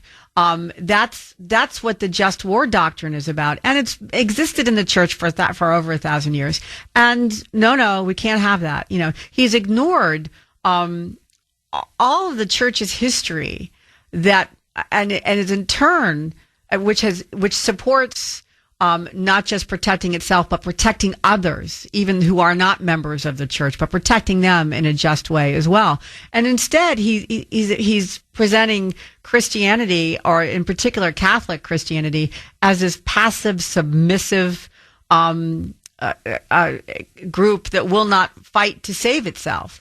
And he doesn't actually acknowledge anything in either the Old or New Testament that even hints at defending yourself or others, and that there is such a thing as a just war doctrine. So I completely agree. You don't have to be a Catholic to see it, as you just demonstrated, Lisa. I completely agree with you. And I think that a lot of people are agreeing with you, and they're going, what the? And I think that in turn, in this moment where people are starting to go back toward religion again because they need the solace, the sustenance of organized religion, where you could be bringing in a lot of people into the Catholic Church as well as just in Christianity in general, it's backfiring on him. He's instead pushing people away. Why? I personally believe, and you don't have to agree with me, but I personally believe it's because the church and growing the church and spreading the actual word of God is not his main objective. I have this horrible feeling that his main objective is a political one, and it's tied to his roots in Chicago. What do you think? Pray that whoever decides to walk away from the Catholic Church for whatever the reason being can run to Jesus. Don't walk away from Jesus over the Catholic Church. Please, please, people. Yeah. People make mistakes, and people and the Pope is just a man. Yeah. Yeah, but please don't walk away from Jesus. You can walk away from the Catholic Church and walk to Jesus. And just make that your personal relationship. You don't have to have a label on you to love the Lord. No, that's right. In fact, the caller we just spoke to in Vermont, not a religious guy, was not brought up in organized religion, but has seen too many miracles not to believe in God, and has found God in an agnostic way, but he's found God. And that can be true for anybody out there. I pray this all works out sooner than later, and God willing, we will come through this without the end. Yeah. Fingers Not quite crossed. ready for the end yet. Yes. No, in other words, there's still hope that there can be there's always hope. a positive outcome, and not crazy people with nuclear weapons with the Pope supporting them. So thank you so much, Lisa. I appreciate the call. Yeah, our poll question is basically, do you think the Pope has helped or hurt the church? And when I look at the results, currently 92% say hurt. 92% think that the Pope has hurt the Catholic Church. Does that surprise you?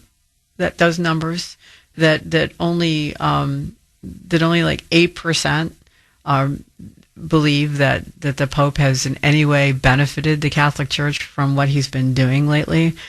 I think it surprised the Pope.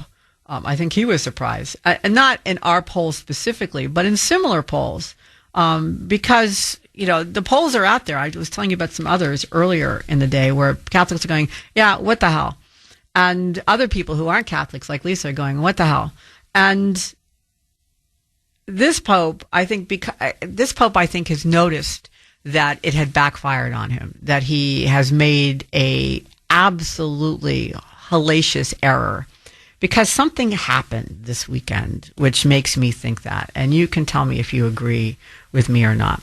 But on Saturday, the Pope made remarks, and you remember he said that the world is being ravaged by a handful of tyrants. And actually, let me play that cut. This is him last week saying the world is being ravaged by a handful of tyrants. Cut number 19, please, Mike. The world is being ravaged by a handful of tyrants It is held together by a multitude of supportive brothers and sisters. The masters of war pretend not to know that it takes only a moment to destroy. Yet often, a lifetime is often not enough to rebuild. They turn a blind eye to the fact that billions of dollars are spent on killing, on devastation, yet the resources needed for healing, education, and restoration are nowhere to be found. Tyrants and masters of war. Aren't those Democrat acronyms for Donald Trump? Because I'm pretty sure I've heard them repeated over and over again. But here's what happened. The Pope felt compelled to come out on Saturday and say, I wasn't talking about Donald Trump. Honest, I was not. He actually said that. Cut number 58, please, Mike. There's been a certain narrative that has not been accurate in all of its aspects, but because of the political situation created when on the first day of the trip, the President of the United States made some comments about myself. Much of what has been written since then has been more commentary on commentary, trying to interpret what has been said.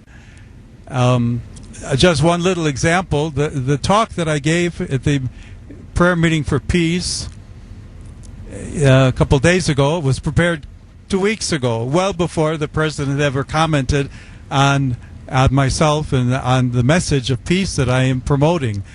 And yet, as it happens, it was looked at as if I was trying to debate again the president, which is not my interest at all.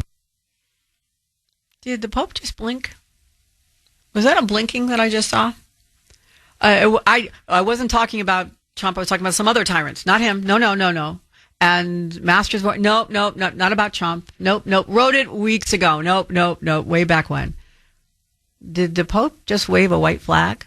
Did he just say any resemblance to an attack on Donald Trump is just a coincidence? Is that what he just said? Huh. I'm kind of interested. What do you think? Bob in Raynham, welcome to WRKO. How are you, Bob? Hey, Sandy. Hi, Sandy. How's it going? It's going fine. So what do you think? Did the Pope just say uncle? I wouldn't say that. And a couple of things, if I may. I'm a lifelong Catholic, but the priest scandal pretty much put me over the edge, and I'll never step foot in a church again. Not just because of the heinous acts that they made, but at that point in time, they lost their moral authority to speak out against any of the other social ills that have been going on. So I find it amusing now that the left is embracing him because he's attacking President Trump or speaking out against President Trump, which, the enemy of my enemy is my friend. And then the other thing, too, is I think this is much deeper than an attack on President Trump. I think this is an attack on all Christian nations, and I'm going to bring up Ireland and I guess Ireland specifically, but even, all the British Isles who, their people are starting to rebel against this Islamic invasion.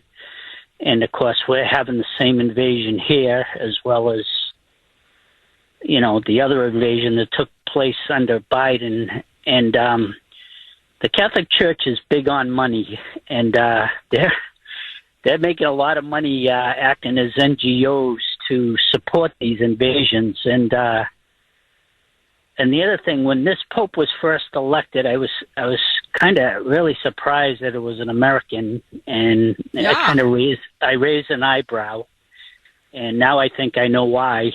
And the other thing is, there was a point in time where I thought the thought of the church was we wouldn't elect a younger man like we did with John Paul, because he can be in for like 20, 25 years.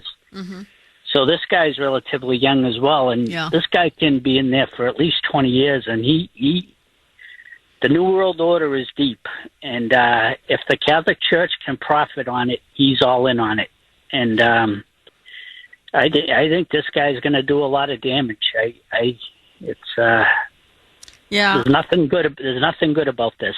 Yeah, I think he can do a lot of damage too, and this is why I find it interesting that he decided. I think what happened, and you can tell me if you think I'm off base, but I think what happened, Bob, is that he looked to see. He assumed what he did would resonate badly on Trump and make Trump and the Republicans look bad. He did not count on people being more thoughtful. He thought of them more as just being sheep that would, sure, bah.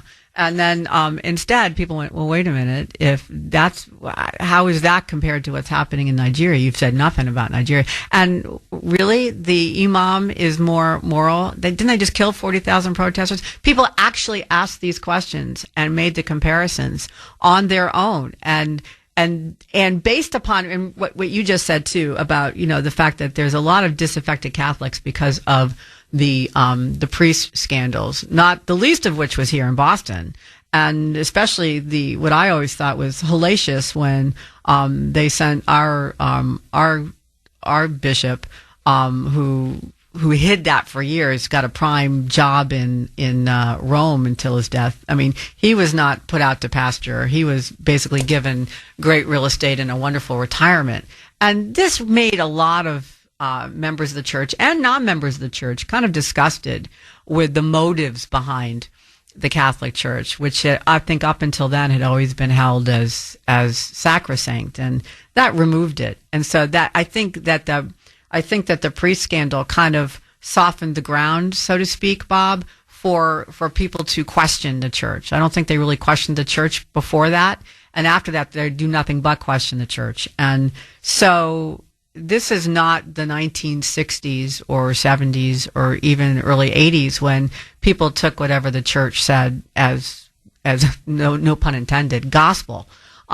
But now when they say something, everything is questioned because that made this possible. And so I think that's what's happening. And people are going, well, wait a minute. They're not taking this as the word of God anymore. They're taking this as the word of a man who is flawed because we've already learned how many flawed human beings there are in the church. Do you think I'm wrong, Bob? At all. And but again, the only thing different in this case was, he was saying something against President Trump, so of course the left embraced it, and they love it. They jumped all over it. Well, I think self-interest is also making this Pope look back and say, this is not the easy shooting fish in a barrel that I thought it was. I think he bought into what I see as a kind of a systemic issue in the Democratic Party, and that is that they're patronizing. They have little regard for the intelligence of the electorate or of the flock in the case of the Pope. They just assume they're going to believe everything they're told, and they make outrageous statements. And there is a percentage that does believe them no matter what they say, but more and more we question. But the Democrat as a party, and this is why they're in such trouble at the moment, they get greedy. And instead of taking an inch, they want to take a mile. And so that's why you have, instead of, I'm going to help with free daycare in New York, I'm going to do free daycare and free buses, and I'm going to do free grocery stores, no matter how much it destroys the economy. They get greedy. They go too far. Something that's like Biden and the electric vehicles. Instead of waiting until the technology got to the point where it could be sustainable and useful and affordable for everybody, tried to force the issue. They got greedy, and destroyed the electric vehicle market. And that's what I think the Pope realized, is that he believed the arrogance of the Democratic Party is they'll believe everything you say, so just do this. And he did it, whether by direct command or by just, absorbing what it is that they wanted him to do. And then he realized that that's not going to work. This does not work anymore because he got greedy. Instead of just planting if he had maybe said stuff about the Pope, about Trump, at the same time that he said bad things about the stuff that was happening in Nigeria, the same time that he criticized the Iranian Guard for killing protesters, maybe people would not have been so fast to say, what the? But instead, He got greedy. He wanted it all. He wanted to promote Islam and not say anything bad about these people and go after Trump because that's the progressive liberal script. And if he had just picked part of it, not all of it, I don't think that he would have seen the backlash that he saw that shows that he has pissed off his flock and that all those people that he thought he would drive toward him are now being driven away from him. And I think that's why he came out with the statement, I didn't mean Trump. The tyrant didn't mean Trump. What do you say to that, Bob? I mean, as you played his statement that he made the other day with, spending billions on bombs instead of, health care and taking care of people and whatever. That's Democrat speak all the way. Yeah. And I can see a pope being against any war. I mean, I think they all are, and that's understandable. But like you say, not to bring out the atrocities being performed by these people and then going to visit them and break bread with them, that's disgraceful. Yeah, I agree with you. I think it's disgraceful, too. Thank you so much for the call, Bob. I appreciate it very much. Let's go to Verna in Arlington. Verna, welcome to WRKO. How are you, Verna? Hey, hi there, Sandy. Thank you very much. Good morning, everybody. Really very interesting topic and discussion this morning. There was a family member that was very mentally ill in the early years, and she used to always write letters to the Pope, the President, and the politicians, the three Ps. So I kind of laugh when I hear this topic, Pope and the President. What I want to say is, first of all, the Pope is the first American Catholic Pope. And so a lot of people, I'm a convert to Catholic Christianity as well, and we were all excited. Mm-hmm. And here he is really letting us down. First of all, I want to state, most people probably know this, Melania, President Trump's wife, is a devout Catholic, and she's very, obvious in that. Trump himself has been a Christian from day one. Mm-hmm. He grew up under the influence and the teaching of Norman Vincent Peale. Mm-hmm. He is a believer. Maybe he wasn't practicing or adhering to the lifestyle as much in earlier years, but certainly recently. And he has a whole circle of very strong evangelical Pentecostal type pastors around him that counsel him and pray for him.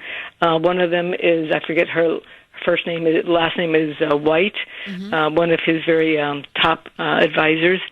And so there's a lot of pastors and people of faith and people of God that surround him and counsel him as well. And like I said, I'm a Catholic convert. I came from an atheist. Believe it or not, my parents were into Satanism and the occult, as well as initially communism and atheism, and they were Democrats. Wow, that's a long journey, Verna, for you. Came into the faith because my life basically bottomed out, because my life got really very difficult. And, and God has been great. God is just good. And the Pope, in this case, I think, is defenseless. He's like a non-Pope Pope. He's defenseless. President Trump was the first president to ever go to a March for Life in January. Vice President Vance has gone there. They're very outspoken Christians. Marco Rubio, the same thing. They're all people of faith. And I just want to put that out there. People need to know that Trump is a believer. They might look at his past life and say that there isn't obvious signs of that, but it's there, and he's always been that. Again, he grew up under the influence and teaching of Norman Vincent Peale, which people should know. So yes, my journey has been a complicated, complex one, and one that I'm very grateful for. But yeah, the Pope is defenseless. Well, thank you so much for sharing that with us, Verna, and the information as well. Attack Pope Leo on Truth Social. I don't think he's doing a very good job. He likes crime, I guess. He hit us. Think of it. He's worried about fear. What about the fear when the ministers and the priests and all of those great people that were arrested during COVID, and in many cases they're outside 10 feet apart, and they were arrested. So we don't like it. We don't like a pope that's going to say that it's okay to have a nuclear weapon. We don't want a pope that says crime is okay in our cities. I don't like it. I'm not a big fan of Pope Leo. He's a very liberal person, and he's a man that doesn't believe in stopping crime. He's a man that doesn't think that we should be toying with a country that wants a nuclear weapon so they can blow up the world. I'm not a fan of Pope Leo.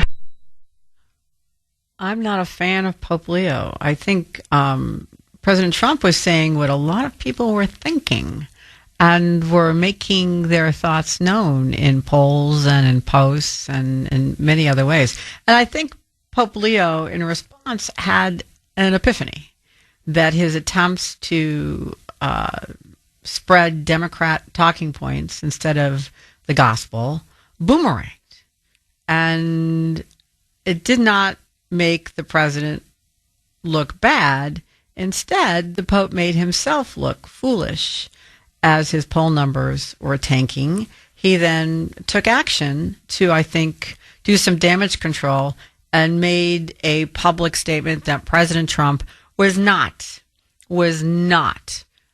the tyrant he was referring to. He was not talking about President Trump. And that to me was kind of interesting because it looked to me like the Pope was backing down and that he was basically saying that, hey, it wasn't him. Any resemblance to criticism of Donald Trump was sheer coincidence. It wasn't him. It wasn't him. And I'll be honest. I think President Trump was somewhat gracious in his response because instead of piling on saying jackass, and this president, as you know, would in fact say that. He would be saying, jackass. But instead, the president came out and said, I have nothing against the Pope. The Pope can say what he wants. I want him to say what he wants, but I can disagree. I have the ability to disagree, which I thought was a pretty graceful and gracious response to what the Pope had been saying about tyrants and warmongers and all the rest. So do you think that this was an effort by the Pope to wave a white flag, to say, enough, I'm doing myself damage, sorry, shouldn't have gone there? Or do you think it rises to that level? Do you think it was a half-assed attempt at any kind of rapprochement, or do you think he really realizes that he took up the wrong standard in this particular moment? Let's go to Joe on the North Shore. Joe, welcome to WRKO. How are you?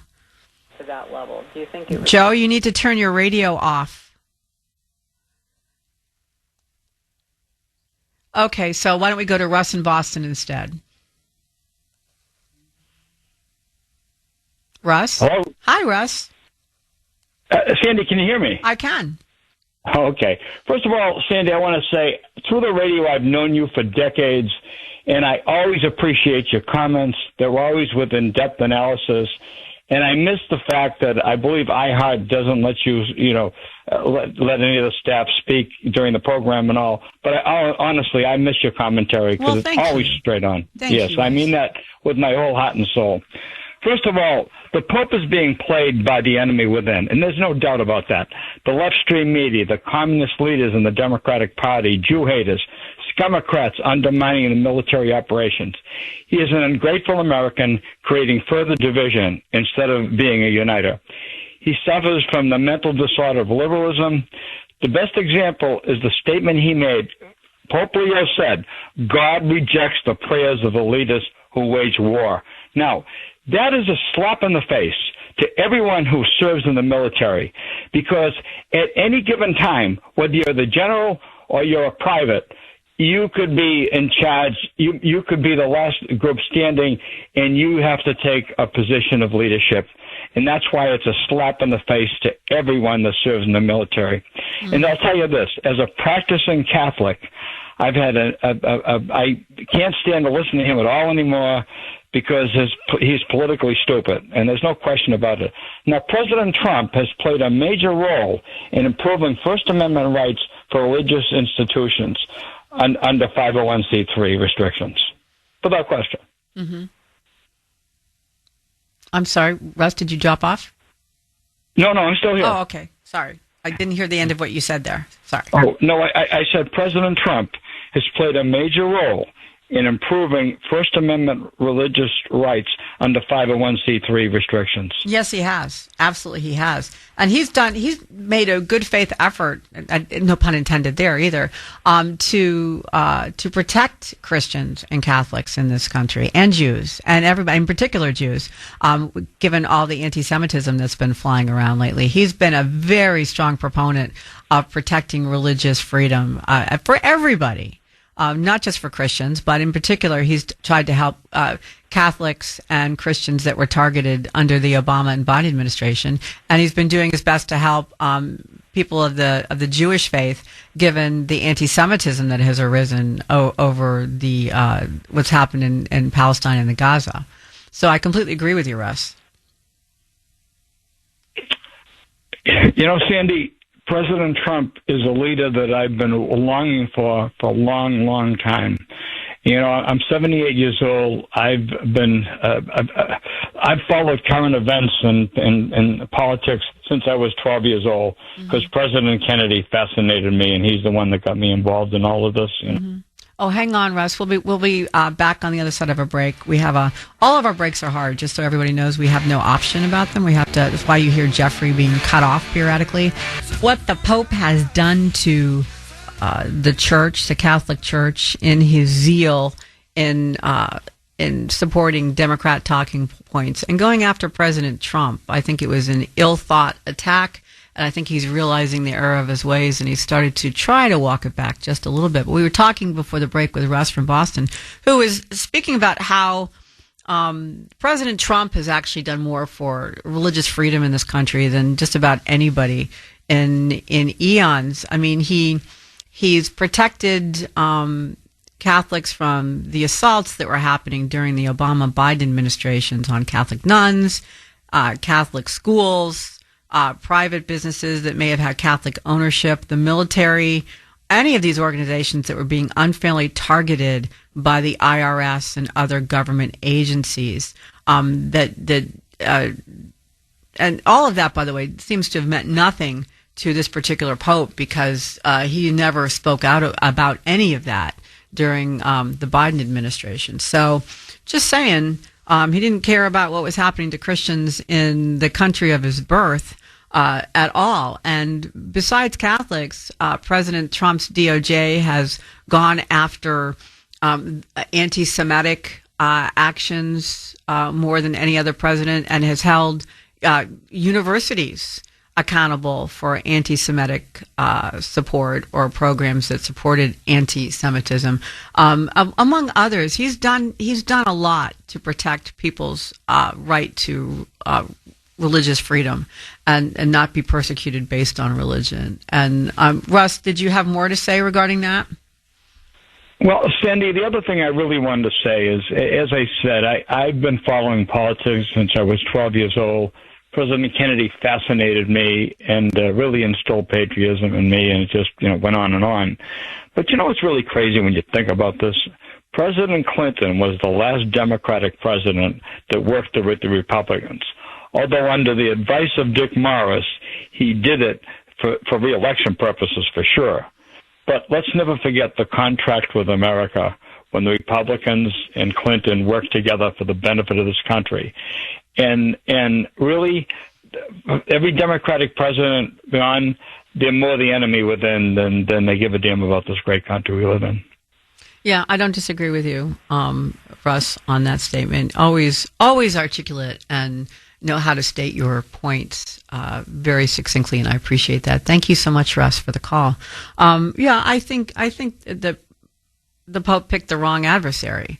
I understand that it's the adversary that Obama wanted him to go after, and that the left, progressive, liberal Democrats wanted him to go after, and so he did, because he is one of them. He is, in fact, a left-leaning progressive liberal.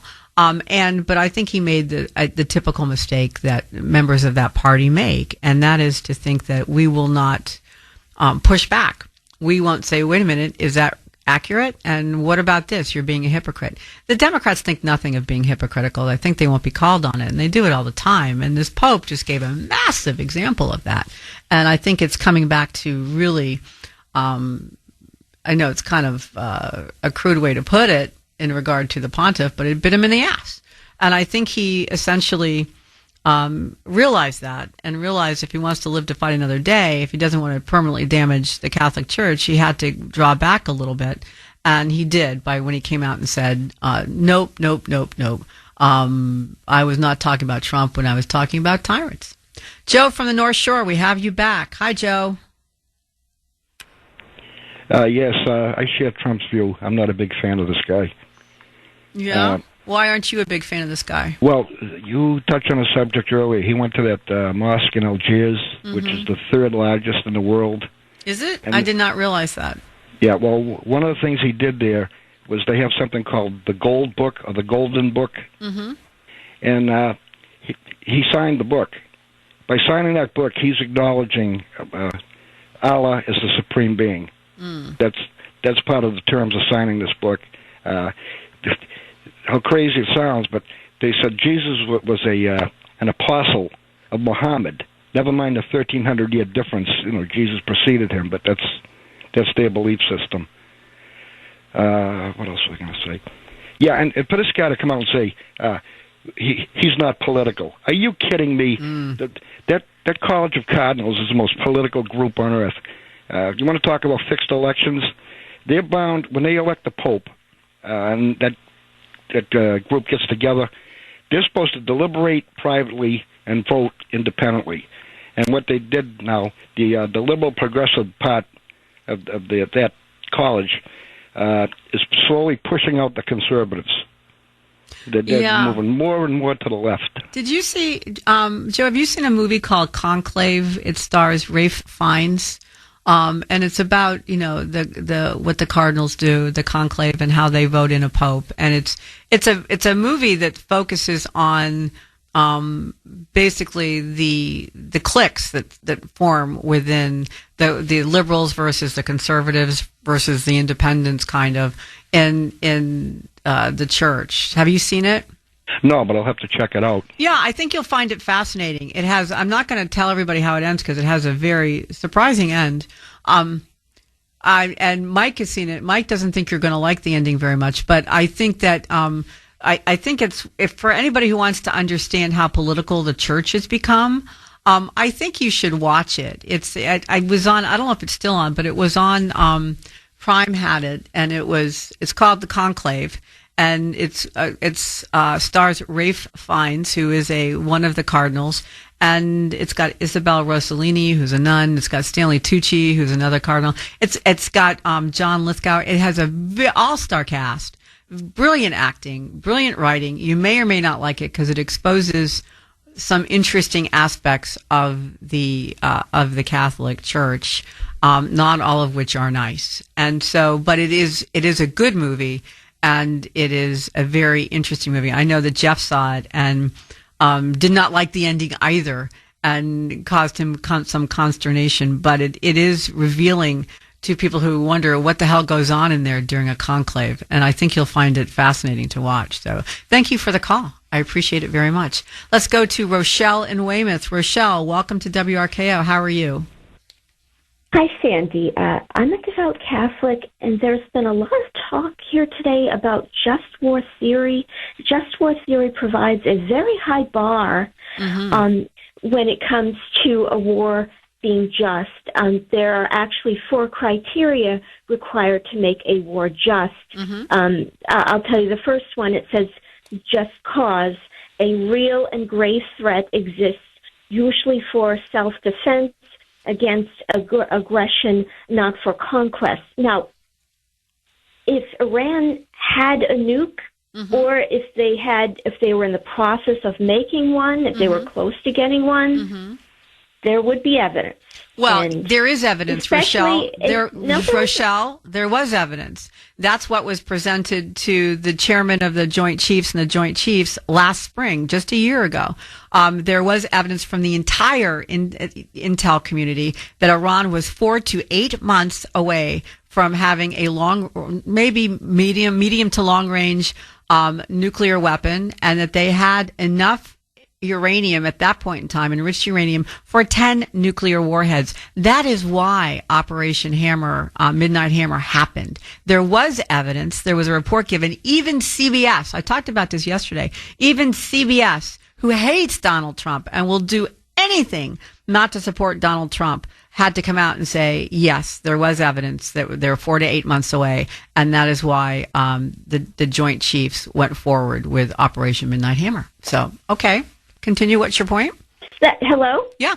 Hello? That was with that first intervention, and supposedly that was all taken care of last summer. Well, no, they said what they have discovered, Rochelle, is that, because I don't want you to put misinformation out there, what they discovered was that they hadn't destroyed all of it. They were still going into try to retrieve what uranium they could from Fornow, and I forget the name of the other base that was bombed that had nuclear weapons. So, and they weren't walking away from the long-range missiles. They had the long-range missiles, and they were getting back up their uranium program because they weren't abiding by the agreement they had made after Operation Midnight Hammer. So, yes, Rochelle, they were in the process of, again, being close to sending off nuclear warheads. And so, if we had waited further, then, according to the Joint Chiefs, then we would have been past the point of no return when we could not have stopped them from the bomb. So does that not meet the just war criteria as far as you're concerned? There were something like 18 intelligence agencies that looked into it, and they didn't. No, that's incorrect. That they were. The 18 intelligence agencies you were talking about that looked into stuff was during the Biden administration. This is Sandy Shack sitting in for Jeff Kuhner on the Kuhner Report. We're talking about this Pope ignoring the Bible, basically, in order to go after President Trump. And I think he realized that it was not working, and he has since backed off a little bit. But I was talking before the break to Rochelle from Weymouth, and she did not hang on over the break, which I'm sorry you didn't, Rochelle, and I'm sure part of that is my fault for talking over you, but you were spitting out these fallacies about, which are common because the mainstream media pushes them. So I shouldn't have blamed you. I think you were being misled as to what documentation was out there. Her point being that there was no imminent danger, and that's why the Bibles or the Catholic Church's just war doctrine was not applicable.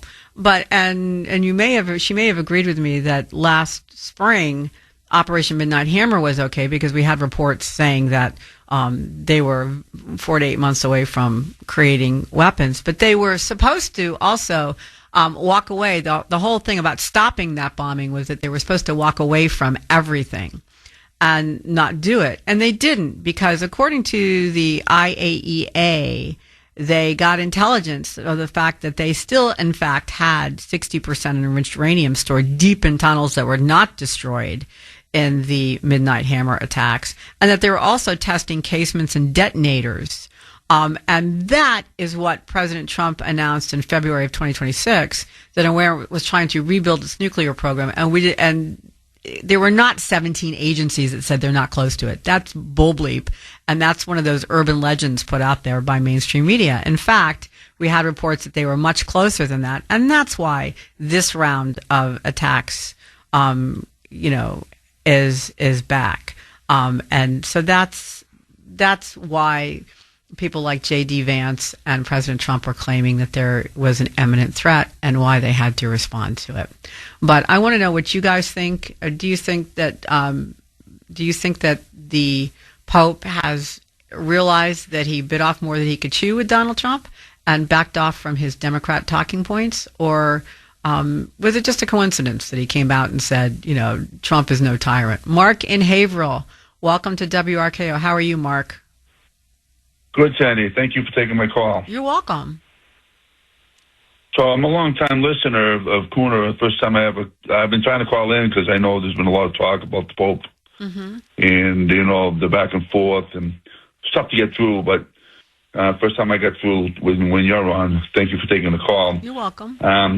Obviously, by the way you handled that woman just now, that words matter to you, and that it's important that the words that are spoken are truthful and so forth. And I just wanted to kind of help because I was raised Catholic, and the last time I was in a Catholic church though was when my mother passed away, and I took my family there, and my boys were like, I raised my boys in a Baptist church, and so that was the first time, and it was quite dramatically different, And so one of the things I keep hearing everybody saying that the church. Well, the Catholic is not the church. That's a religion.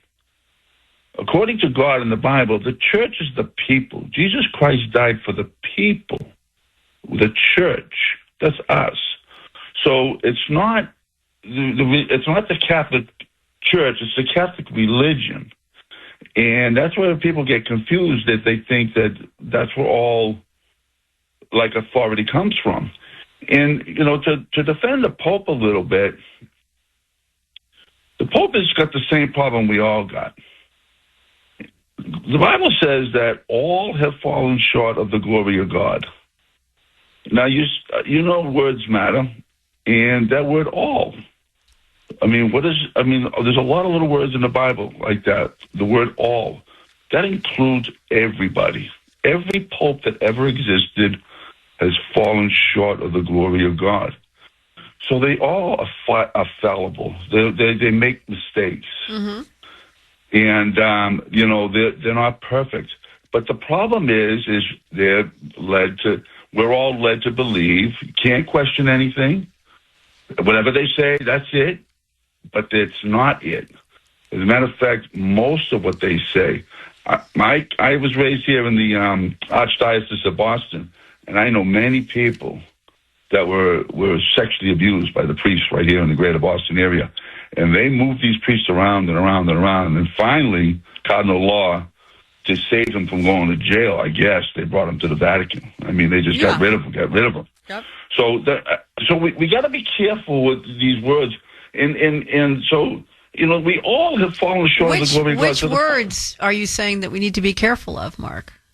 The word church. The word okay, church. I'm going to disagree with you about church. If that's your vision of a church, okay.